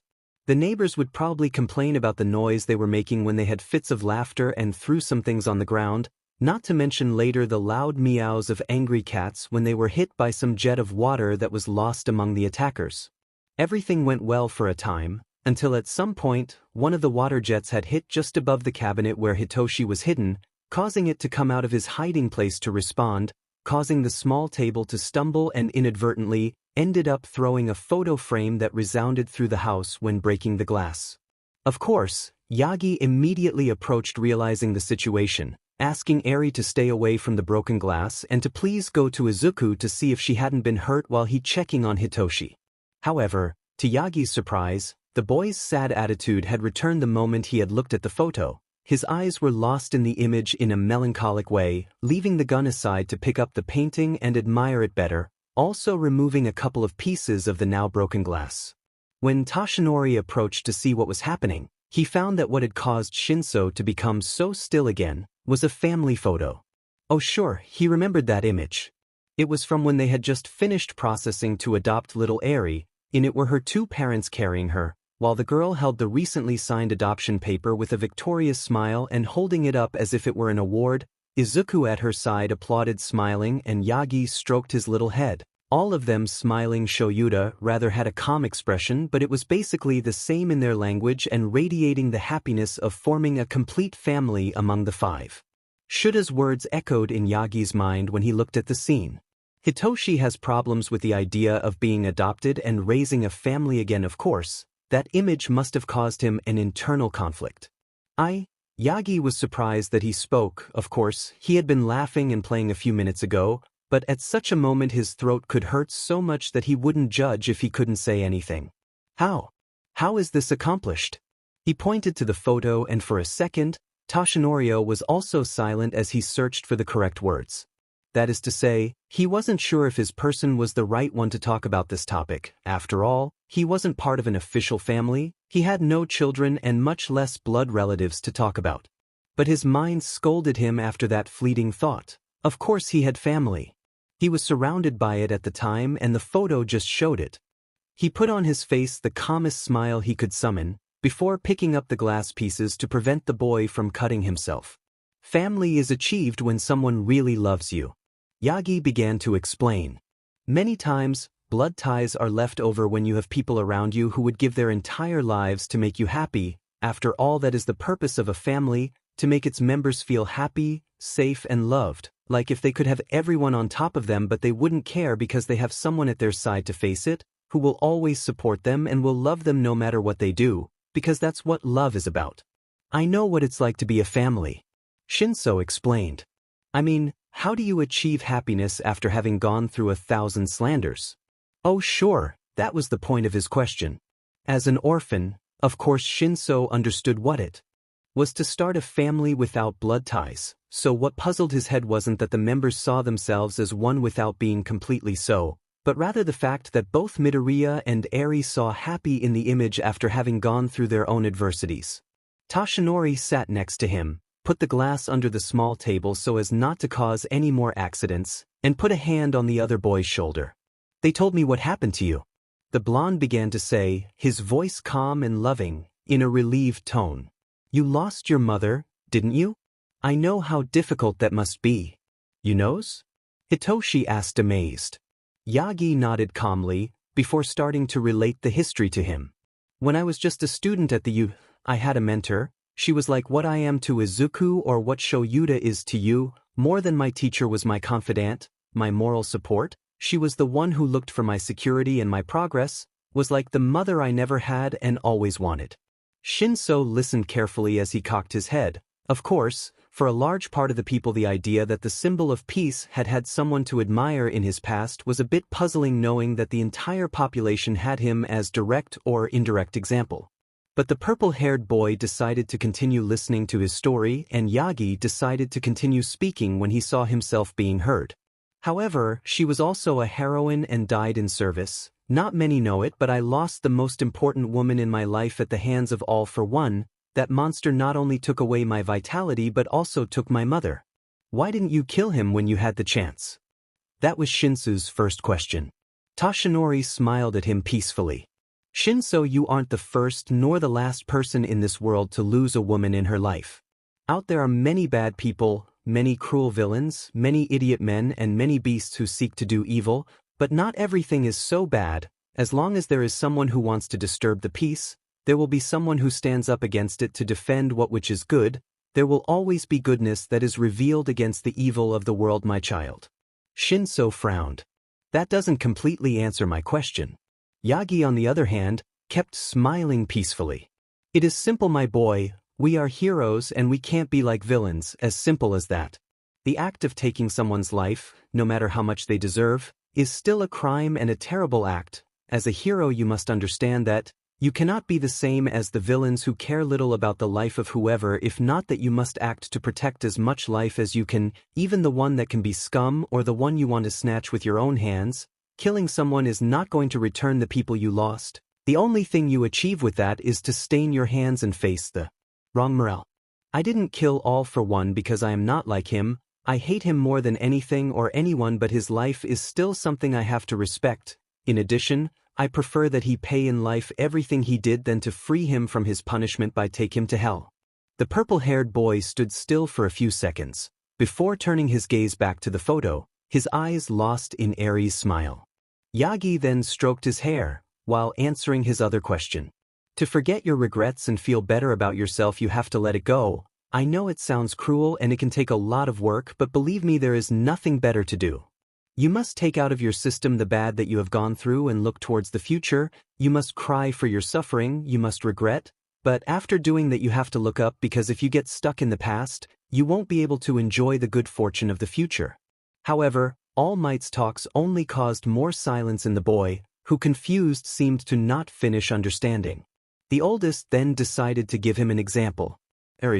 He called the little girl, who immediately looked at him with a little "Yes, Grandpa Yagi," coming out of her mouth. If you were given the opportunity to make Chisaki suffer 1,000 infernos, like the ones you lived through, would you do it? Would you hurt the one who made you suffer just for revenge? Perhaps the question might seem a little too strong for a girl her age, but All Might knew exactly where she wanted to go with her point. The little girl was silent for a couple of seconds, before smiling quietly and shaking her head. "No," she said cheerfully. "He is bad, but real heroes don't harm people no matter how vile they have been. Besides, he is receiving his punishment now. Dad says he's in jail, and I think that's enough. He can't hurt anyone being there after all." After that, the girl returned to help Izuku with her activities, while Shinso was silent. Of course, it was impressive for him to see how Eri, a girl smaller than him and who had suffered much more, was able to say that she doesn't wanted revenge, that she didn't want to harm whoever did it to her, because she firmly believed in the belief that a hero protected and didn't harm, that she played quietly, leaving her past behind to look at her bright future in her new family with her new older brother. Suddenly, Shinso felt on the edge of a bridge, as if Yagi, Midoriya and Eri were really far from him. However, he still had possibilities of reaching them and clinging to a family, along with Hisashi and Shouta, that until now were the closest thing he had ever known to having parents. He wants that, and he wants it as soon as he can get it.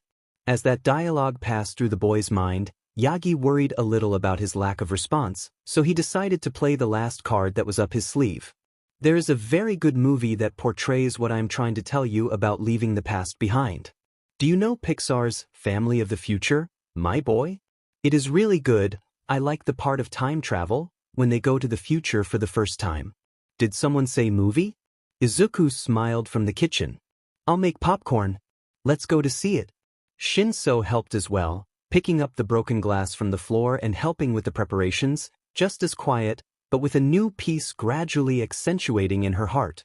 Because they're surrounded by thick blankets, chubby cats, homemade food, and with the two children who were almost his brothers and the adult who recognized himself as his grandfather, for the first time in a long time, his monitoring necklace indicated that his happiness was increasing. It isn't precious to mention that as soon as Hisashi and Shouta return, he will have them sign the adoption papers, even if he has to move both of their injured hands to do it as soon as possible. Shouta doesn't know if he is precisely grateful for this. In other words, he loves spending time with his children. After they finished the adoption process, Shouta found himself wishing he had all the time in the world to be with his family. But of course, he didn't want things to be in that kind of circumstances. When the school informed them to start taking sanitation measures to combat a new disease that apparently spread to them from the territories of China, no teacher or student realized the true consequences that this could have. Everything seemed to be going well the first few weeks, with places around the school containing antibacterial gel, sanitizing mats for shoes, and the use of masks for students and Yudata staff. The students were still in their blocks but did not have many permits to leave that place unless it was for classes or practices. But that was not enough. Despite obeying every protocol that was imposed by the major authorities, the disease progressed in a totally unexpected way, so the country's government had to take extreme measures in that case. Fortunately for many, the mandatory quarantine was not imposed on the population in any way, but the recommendation remained to stay in the homes unless it was strictly necessary to leave, as well as the suspension of activities that were not considered essential. Among those activities was schooling in the presence. After what seemed like a simple change in normal living in schools, Yudata teachers were ordered to send their students home, thus vacating the dormitory area so that each student in each grade and area was sent with his parents to pass the pandemic, at least, until it was revoked and they could return to normal classes. Therefore, The day Shouta announced to the 1-degree class that they would have to go home, there was an uproar. Huh! The collective scream in doubt is the first thing that goes through his ears when he gives the news. Do we have to go home? It's Mina who asks that. But we were used to being here already. Since Yaoyorozu, behind Shouta, dares to ask. Can I ask you how we will continue the classes? Our year is not over yet? That is a question that also concerns me. Ida by his side, gives directions to others to remain silent while also asking their teacher. Shouta sighed. I already told you, the school will adapt to an online modality. We will have video calls from time to time and they will see the topics that they should normally see with me. I have to establish the schedule yet and well, the only thing that will be interrupted are the formal practices, but you can continue training at home. If we all have to go, Kaminari suddenly seemed to reflect. Wait a second. That means Midoriya has to go with you, doesn't it? Suddenly, the collective gaze shifted to the green-haired boy, who was almost choking on the apple juice he was drinking at the time when he realized it. It was no mystery to the black-haired man that the rest of the class was somewhat envious of Deku for being the only one to spend a special time with their teacher, despite being just another student, and that Shouta loved them all like his children. Midoriya had a clearly greater privilege and a different attention, even though his father tried to avoid it precisely to avoid provoking the jealousy of others. But in that situation he was terribly trapped. So he sighed. Yes, I'm his father after all, he has to come home with me. How is that supposed to work? Kirishima's voice was heard. That is, he is her son but he is still part of this class, so he would have to take classes with us. That Midoriya is my son doesn't exclude him from his responsibilities as a member of this class. Yes, he will still have to connect at the appropriate time to take classes with you. Aizawa explained. We know that. Todoroki also spoke. I think Kirishima is referring to whether we would see them both on the same screen or Midoriya would have his own camera to enter the video calls. Certainly, that was a matter that the dark-haired man hadn't fully thought of. For convenience, everyone should have their own screen, but he wasn't sure if that would work exactly right. You shouldn't meddle in our professor's affairs like that. Ida reproached. This is terribly unfair. Hagakure's voice was heard resonating among all the others, attracting the attention of her companions. Normally we don't have much of your attention and now we will be kilometers from you, each one in their home. Midoriya will always have you and we will have to wait until they say that we can see you again. Of course, Shouta didn't expect that reaction. He knew that his students had a very different level of affection for him than a common teacher and student would have. It could seem that they were joking most of the time, but they really wanted him as if he were a father, asking for his attention, understanding and advice whenever they could. Seeing them so worried about being away from him made him smile inside. You don't have to worry so much about it. Softened his expression while saying those words. There are many ways to be together even if we don't see each other in person. I don't need to be by your side so that you know the appreciation I have for all of you. Silence reigned for a couple of minutes, as the students processed what their teacher had just said. What Shouta definitely didn't expect was the collective hug in which he suddenly found himself involved, his students hugging each part of his body tightly that they could achieve while hugging each other. The black-haired man tensed but showed no signs of rejection at that affection. Enough, don't be children and respect the distance please. He felt hugged for at least another 5 minutes. Sending the children home meant that he had to wait for their parents. As the teacher in charge of the class, Aizawa was in charge of seeing to it that his 20 students got home well, so he had to wait for each of the families to pick them up. Some made a somewhat strong drama when it came to separating from their beloved teacher, others were simpler when it came to saying goodbye. For now, heavy things like beds and furniture would be shipped on moving trucks, so they only had to worry about everything being in place inside the boxes containing their things. If the dark-haired man were asked if he felt really nostalgic when he saw his students leave, he would have the possibility to say yes.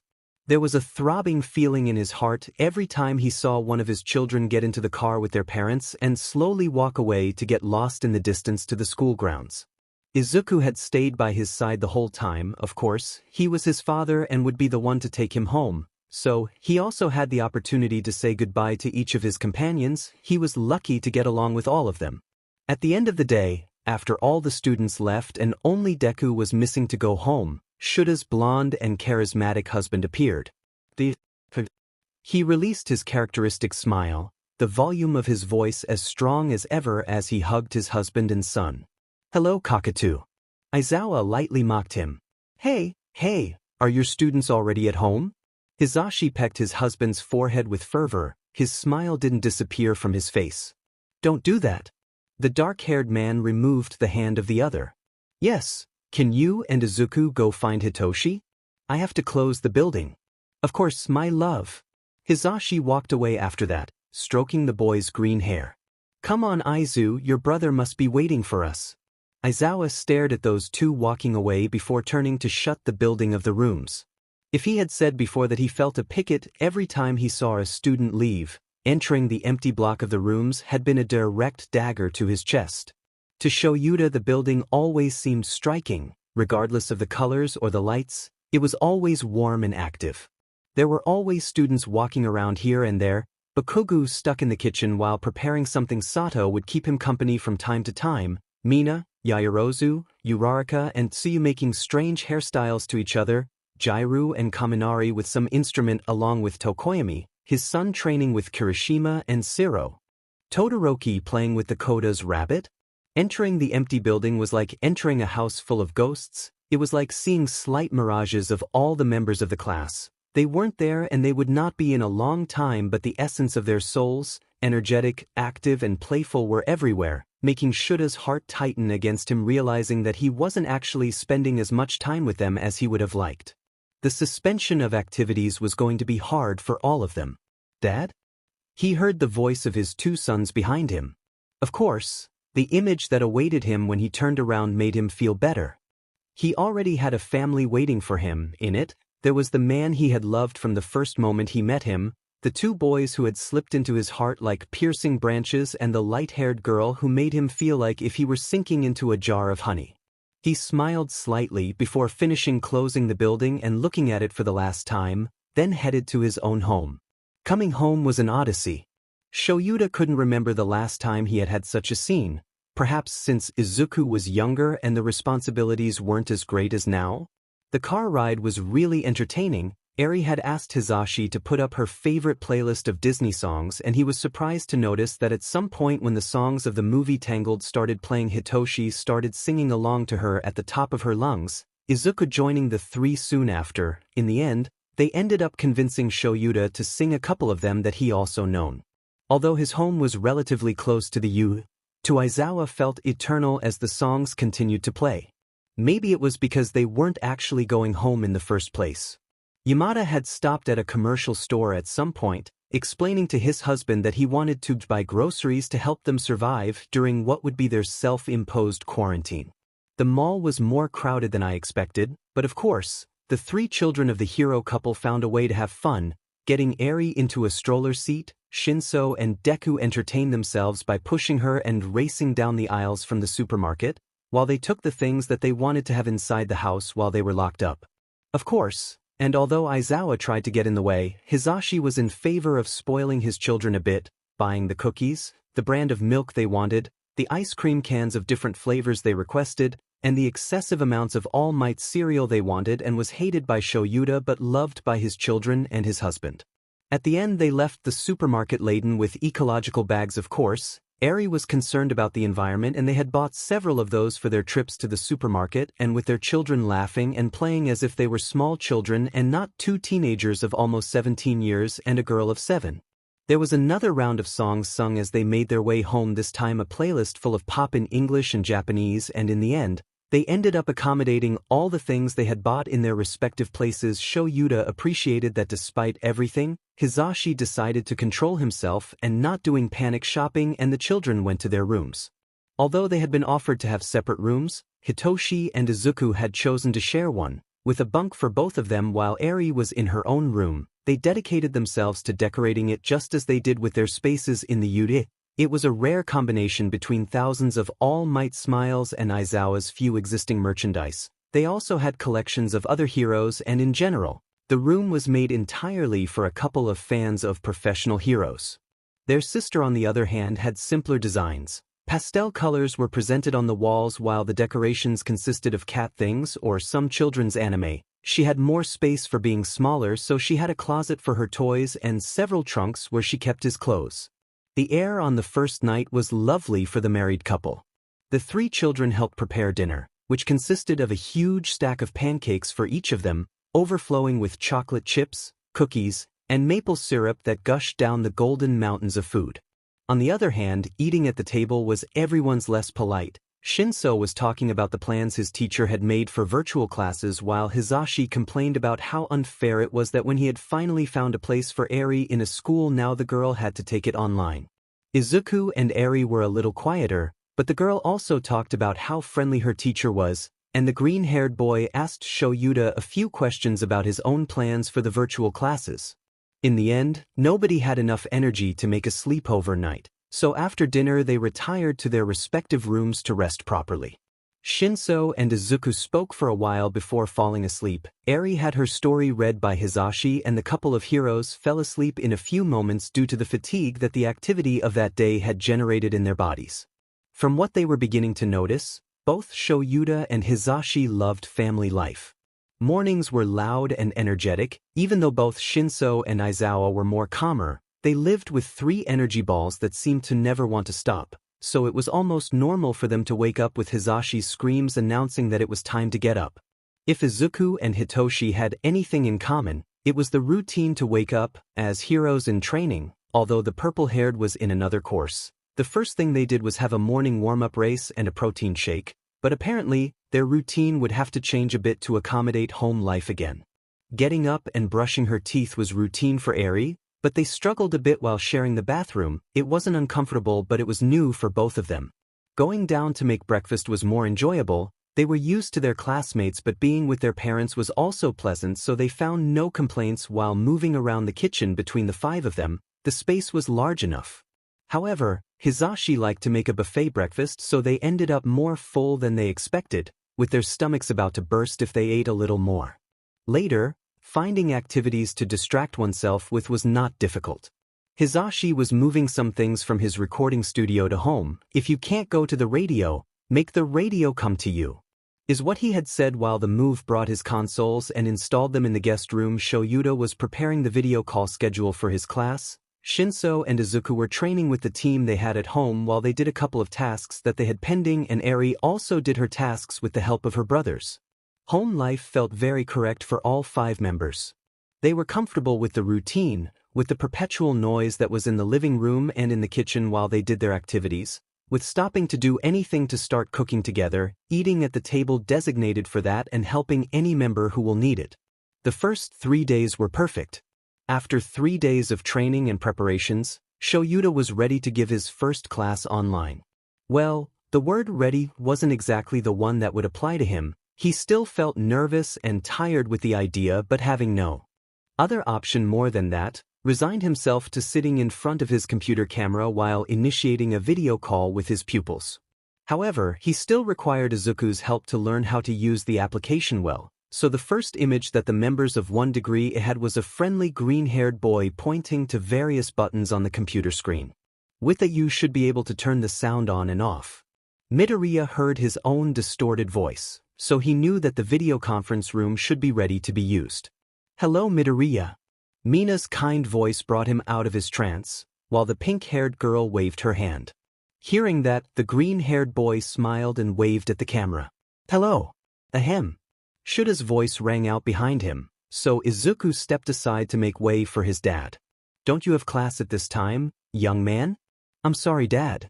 The freckled boy apologized as he walked away from the place and left the screen. "Oh, are those your cats?"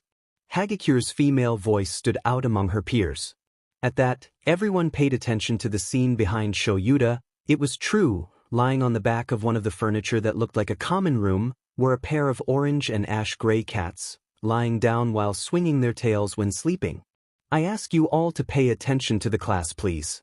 Aizawa spoke, and of course, his authority wasn't the same as facing him, but it was still effective. "Is everyone here?" All connected and listening to it. Professor Aizawa. That was the voice of Ida, who, even being far away, made his typical hand gesture towards the camera. "Perfect. Well, you know what lesson we should study today, so, please. Shouta started with the instructions of the class. His students paid special attention while they accepted the requests. However, at some point in the class, a scene interrupted the flow that until that moment they had maintained. It was while Shouta spoke. Then, depending on the attack point of, when a small voice beside him was heard and a small horn came on screen. Eri wasn't tall enough to go out in the chamber placed above the table, but part of her head was peeking out from under the table. Shouta students could see her eyes, light hair and part of her horns sticking out. She called Shouta. The dark-haired man sighed. Although he had told his other two sons that he would be busy while teaching his class, he had no heart to ignore Eri or send her with her father. What's wrong, dear? If Aizawa heard a couple of pent-up laughs after he said that, he pretended not to while attending to Eri. It is stuck. The little girl passed her tablet to the adult's hands. The screen showed her favorite series completely frozen, so the black-haired man moved a couple of things on it. Of course, he had been distracted enough in his work not to notice that the girl pulled one of the chairs and climbed into it, smiling at the camera while looking at the small screens of the students. It's Eri-chan. Uraraka's voice sounded, as the light-haired girl greeted the screen. Hi, Eri. Kirishima greeted her too, and the girl pointed at the computer towards his small screen. Kirishima-kun, Uraraka-san. She smiled at them both as she waved her hand in greeting, and a big, how adorable, echoed through the computer speakers as the class emphasized Eri's tenderness. Eri. Shouta called her, and the girl spread her hands to retrieve her tablet. Here, it should be fine, but if something else happens, look for Shinso, okay? Yes, Dad. She nodded and turned to say goodbye to class again. Goodbye, everybody. Aizawa pretended not to feel tenderness as the girl left, and her class said a happy, goodbye, Eri, in unison. The class hours continuous normal, of course, before another interruption came to save the monotony of the video call. Okay, Bakugu, thanks for that. Aizawa started, but again he was interrupted by a call, or rather, by the sound of something falling to the ground. The black-haired man turned a second to see what was happening. Realizing that he would have to handle it on his own, he gestured towards his students. Wait a minute, please. The 1 degree A class was a little surprised as they heard their teacher ask his husband what had happened, but they couldn't be too distracted by that because suddenly, a dark black cat had deigned to climb up the chairs and arrive in front of the computer. That is a cat? Kaminari asked. It's obviously a cat. Bakugu scolded him for the stupid question. It's certainly cute, Karo. Tsuyu was the one who said that, while everyone watched as the animal scratched the camera, letting everyone see its padded legs. Do he have a necklace? Yayaro's is stressed, and that caused a good part of the students to dedicate themselves to trying to see what the hanging badge of the animal on screen said, which now stretched over the keys, prepared to rest there. Luckily, Midoriya appeared to unravel the mysteries. Yes. He clarified, like it was the most normal thing in the world. His name is... Before he could finish saying whatever he was going to say, a purple-haired boy appeared on the screen and removed the cat from the keys. The frowst frown of the cat was overshadowed by the owner's speech. Kageyama.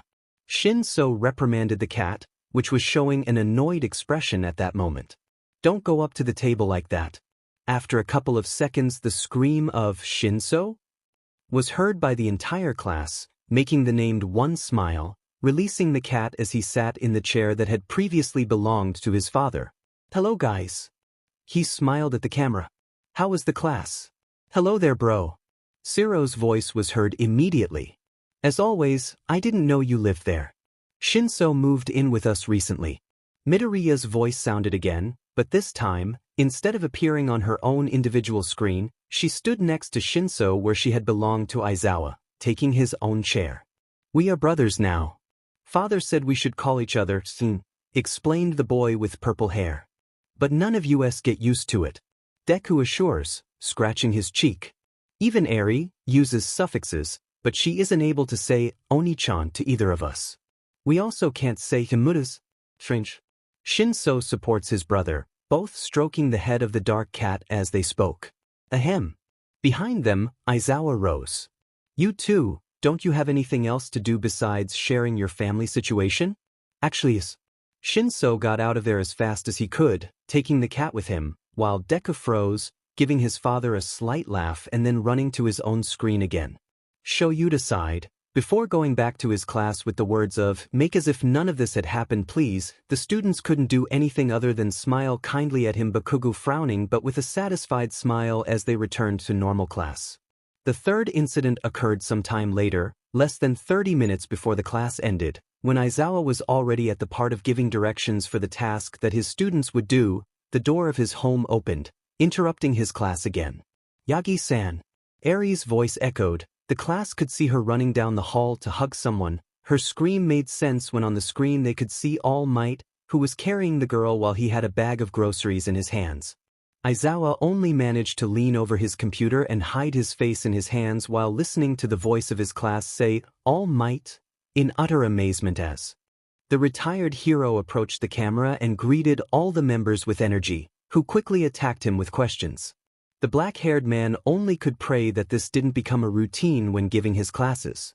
In the end, the class happily said goodbye to Aizawa, after thanking him for his time and promising that the homework would arrive on the agreed date and that they would be there for the next session of the week. In a way, it had been entertaining, but everyone still had to endure Shouta's harsh gaze for about 10 seconds due to his behavior, causing them to drop their shoulders in apology.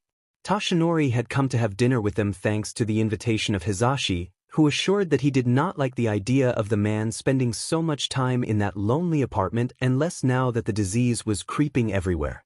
The dinner passed in the same hectic way as always and the mood of Aizawa rose thanks to that. Despite all, he still liked the coexistence they had between the 6 members. Of course, the time to go to sleep if it was postponed that day, because with Toshinori present Izuku had the great idea of doing a marathon of the series of films that had been made in the name of the number 1 hero, so they were there again, all 6 huddled in blankets as they stared at the screen, number 1 a little ashamed to see his own figure on screen even though was just an actor with special effects. As the family fell asleep shortly after dawn, after a busy and tired day, they had no idea that somewhere a video call was going on and a number of people were agreeing to give them a surprise. In less than they expected, there weren't going to be only 6 integrants in that house. If someone asked Eraserhead to describe his life, he would probably say something like, "My name is Shouta Aizawa, I'm 33 years old, I have been married to a blonde cockatoo for 10 years, I have 3 foster children and 19 other teenagers from between 16 and 17 years old who aren't my children but who I love them and behave as if they were." That might be strange for many people, but for him it was one of the most normal things in the world. As a teacher, he never believed he had a tendency to become attached to his students. Usually both his boss and the other heroes he knew used to reprimand him for how he treated the poor adolescents, getting rid of them as soon as he noticed fatal mistakes, being able to expel an entire class of heroes for incompetence and heeding the consequences of that later. Of course, that pattern had been maintained until he met the 1 degree class. At first, he had been so hard on them that he was completely sure that some even feared being close to him for a long time, but more than a year after being with them, the young people were so used to his love that weren't afraid to hug him when they wanted to or ask him for something with puppy eyes and sweet sounds because they knew they were likely to get it. There was something in that class that made Shouta feel soft, as if he had suddenly been shot with a ray of tenderness that smoothed out all the sharp edges of his personality to allow him to be like an adoptive father to all of them. Perhaps it had been the fact that he had to protect them with his life on more than one occasion, perhaps it was because the personality of all of them to a greater or lesser extent was affectionate and kind in his own particular way. Perhaps it was simply that a black-haired man had liked the ideals that governed class members and had grown fond of little heroes but was truly able to say that he loved them. It was a different kind of affection than the one he felt for his family, not less or greater if not simply different, expressed in another way but with the same intensity. His affection for all those children wasn't only because they were in the same class as his son. If they had been incompetent he would not even be interested in them, but no, the children were as attentive to him as he was to them. The affection was mutual, and as much as he wanted to deny it, Aizawa loved to be immersed in that love ball that was his class, his children. If he could, he would adopt them all without hesitation. Fortunately, his class also loved Hizashi very much. As the husband of his teacher, they held him in esteem and consideration all the time. They asked for him, they gave him things through Shouta. They pursued physical affection with the same intensity. In general, the blonde received attention in the same way as that of his husband, and he was very happy with it. Within how formidable, determined, and strong his children were, Shouta knew their weaknesses, what made them feel most terrified, what was capable of bringing out the worst in themselves, and the things that made them feel like a gigantic ball of cookie dough ready to be baked in a warm and pure love oven. Perhaps that is why he wasn't so surprised when he had them in front of his door just 3 weeks after the quarantine began. His class was very attached to him. Unfortunately, he couldn't live with them in the same block due to the marriage policy at the UDA, so they took advantage of every moment they could spend with him and where they didn't have to act as formally as they did when they were in class time. So he always knew that it would be difficult for everyone not to be present in the classroom, as much as the virtual classes allowed him to see his children who were already painting their hair or trying styles that they hadn't the opportunity to do before weren't the same to arrive a normal day with his coffee in hand and see his desk ready, with a butter cookie in a small bag while the students settled on their benches to smile at him and say, "Good morning, Aizawa-sensei," with the best morning smile they could put on most of them. He wasn't going to demand that Bakugo, Tokoyami, Todoroki, or Shoji smile. But he always reminded them that it was for their health. Although they managed to make him say that he also missed their presence, he repeated to the point of exhaustion that everyone should stay at home because that was the recommendation, that although there was no problem with going out or doing activities moderately crowded, it was better to avoid it. His class, of course, still had the knack of choosing when they wanted to hear him and when they wanted to have the courage to disobey his mandate.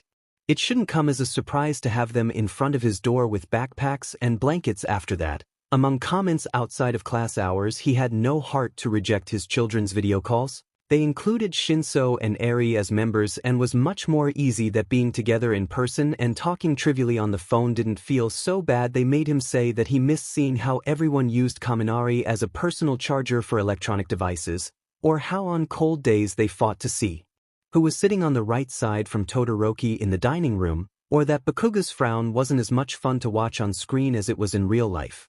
How had 18 teenagers done to convince their parents to let them out of their house only to go see their favorite teacher knowing that he has a husband and 3 more children at home? He had no idea, but he was sure that the word social pressure was involved in it. He wouldn't blame any parent if they told him that, having the Baku squad kneeling in front of their door while they begged for their permission, they hadn't been able to prevent a yes from coming out of their mouths. He knew he was weak too, and the children had a unmatched power of conviction.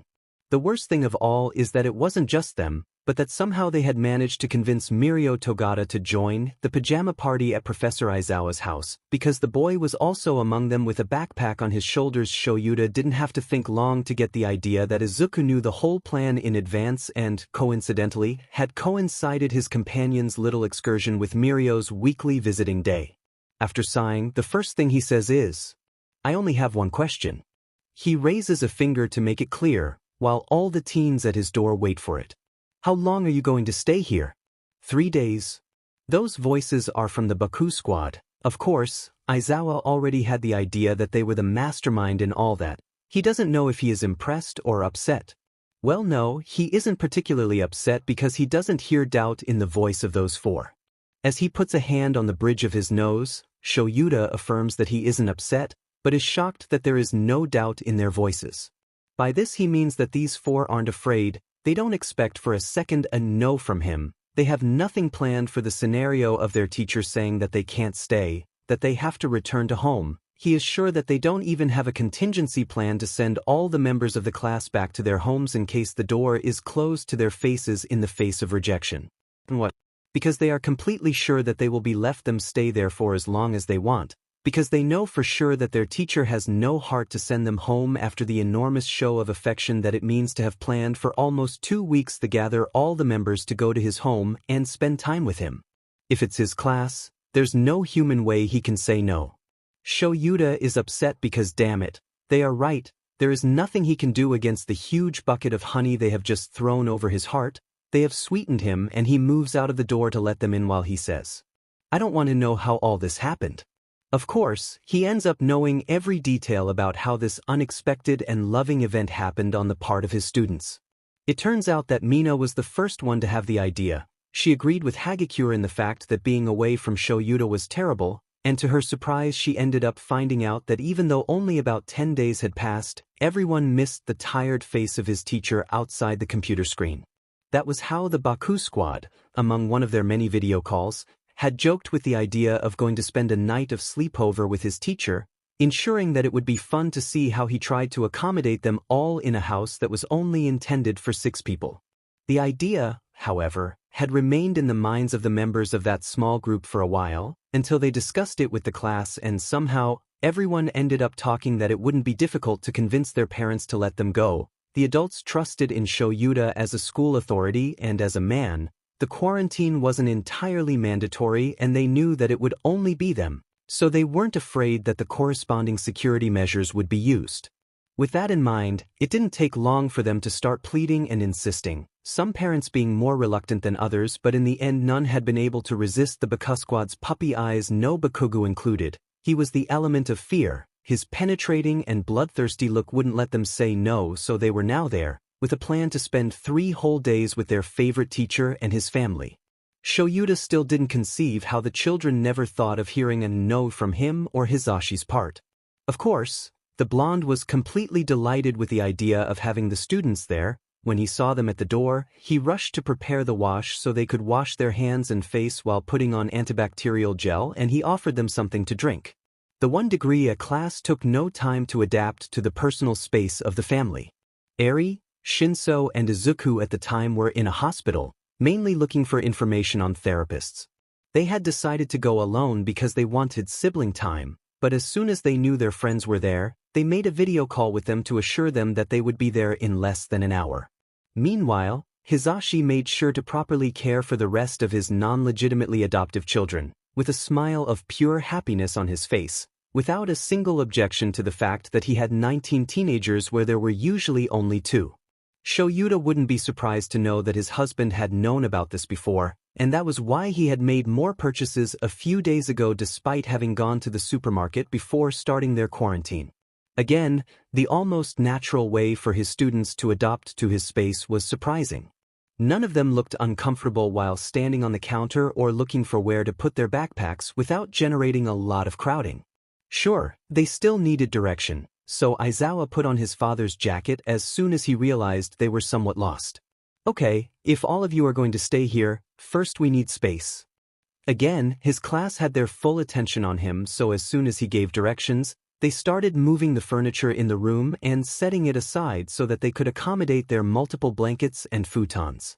If Shouta was weak with men, he was even softer in front of the only 6 girls in his class, so again, he couldn't deny them sleeping in the same space as the boys no matter how much he tried to have the authority to tell them they can't do that even if they didn't seem so bad because he would be around. They begged to stay with their male companions. The girls almost got down on their knees and well, Shouta no longer had to worry about a certain annoying purple boy who had left his class a long time ago, so he allowed it. Kaminari was respectful and the others would probably beat him up if he did something, although the black-haired man doubted it, so Aizawa allowed it. Nothing would get out of control in that regard. Once his living room was completely transformed into the new sleeping area. The next thing was to make dinner.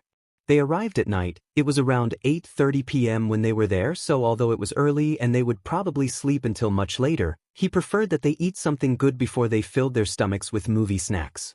The dinner was led by Hisashi. The students had the same respect and affection for him as they did for Shouta, but the blonde still whispered excitedly at his husband's ear when they offered to help him. "I've never had the opportunity to lead a whole class. It's like I have my own adorable army." Of course, with 24 mouths to feed, Hisashi had to make a whole buffet and had to have as many hands as he could, so even though the kitchen was small, the students managed to settle in to help prepare the huge dinner of different dishes for them, for luckily, they came with money and with their own things to eat. Despite everything, they were still aware of what it was to take care of them for 3 days and weren't willing to be a burden. The Yamada, Aizawa brothers arrived shortly after they started cooking, so everything stopped for a second to receive them. Eri immediately ran into Mirio's arms while Shinso and Deku were busy greeting the whole class. From that, they joined the kitchen chain.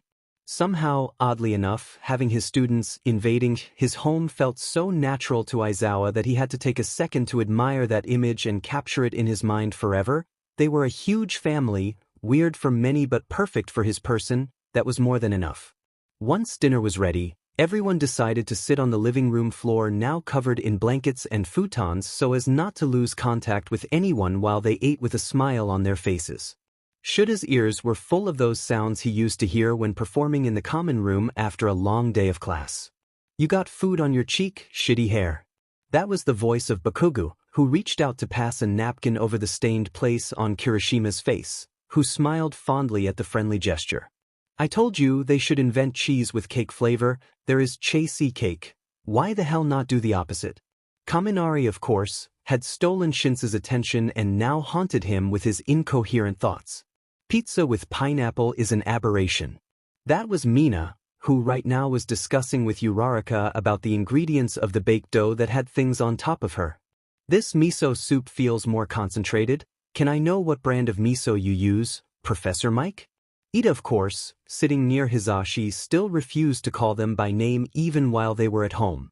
"I like that there aren't many windows here. The amount of air is the necessary." Tokoyami was mysteriously talking to Todoroki, who was nodding at him with a waffle in his mouth. "Don't you think that's too extravagant for anyone?" Midoriya, his own son, was chatting with Aoyama, slightly nervous. That felt so fucking nice. Shouta shouldn't use that language, not even in his mind, but he was so surprised to see how his students succeeded in feeling as if he had always had a family of 24 members and not just one of 6 in such a short time. It wasn't even awkward to be in the room with the coffee table full of food and with them sitting on the floor. It wasn't even weird that the class could organize itself so well without using words to do the cleaning and prepare the snacks to see a television series while the marriage rested. He feels like if he were in the Yudare's rooms and not in his own house, watching his children amicably discussing whether they should watch FRNDS or Stanger Things on the Netflix account, or if they should put something that was more enjoyable for Eri since she was the only little girl present as their father, even though he was only their teacher. Suddenly he understood. The doubt that had been eating into the walls of his brain for a while was cleared up just then, and the answer he received can't leaving him more satisfied. While his mind repentantly lights up, Aizawa stood still and silent as he answered himself the question of why he held such appreciation for those particular students. And it had nothing to do with almost giving his life for them, nor with their ideals. If not, it had to do with acceptance. He didn't detract from the teenagers for their strong heroic mentalities at an early age. He respected them as heroes because of that. None of them had doubts or wanted to give up. They were going to be heroes no matter what it cost. Nor did it take away from how significant both the USJ accident and everything that happened in the camp and Bakugo's kidnapping were, much less than what had happened in Kamino. But if he had wondered how he had done it so soon, how he had cared enough for that particular class so that, thinking beyond his obligations as a teacher, he had had the willpower not to close his eyes for even a second so that Shigaraki couldn't harm Tsuyu. He had loved them much faster than other generations. He had loved them as soon as he met them, and although he did deny it, there were days when he wondered what it was that trigger that had made him soft beyond all that. And the correct word to answer himself was acceptance. The 1 degree a class hadn't been the first class Shouta had had, of course not. With his years in the UA he had dealt with teenage heroes several times, but it didn't always end well due to his much harder teaching methods than usual and much more distant than other teachers.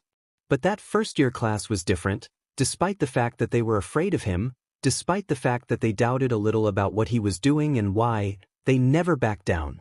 They questioned, asked why, asked for explanations but never refused. Although they doubted Shouda's methods a lot, they obeyed, not because he was an authority for God's sake. They had dared not to listen to him many times on the battlefield, so no, they didn't obey him because he was an authority figure or because he was their assigned teacher, if not, because they trusted him. Shouta can remember countless fights with young heroes. He can remember students screaming to his face that his methods were inhuman, cruel, and even ruthless at the level of an evil emperor of ancient times. But the 1 degree a class obeyed.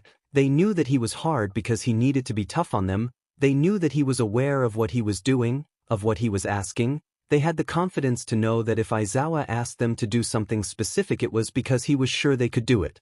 They also learned from him and accepted him.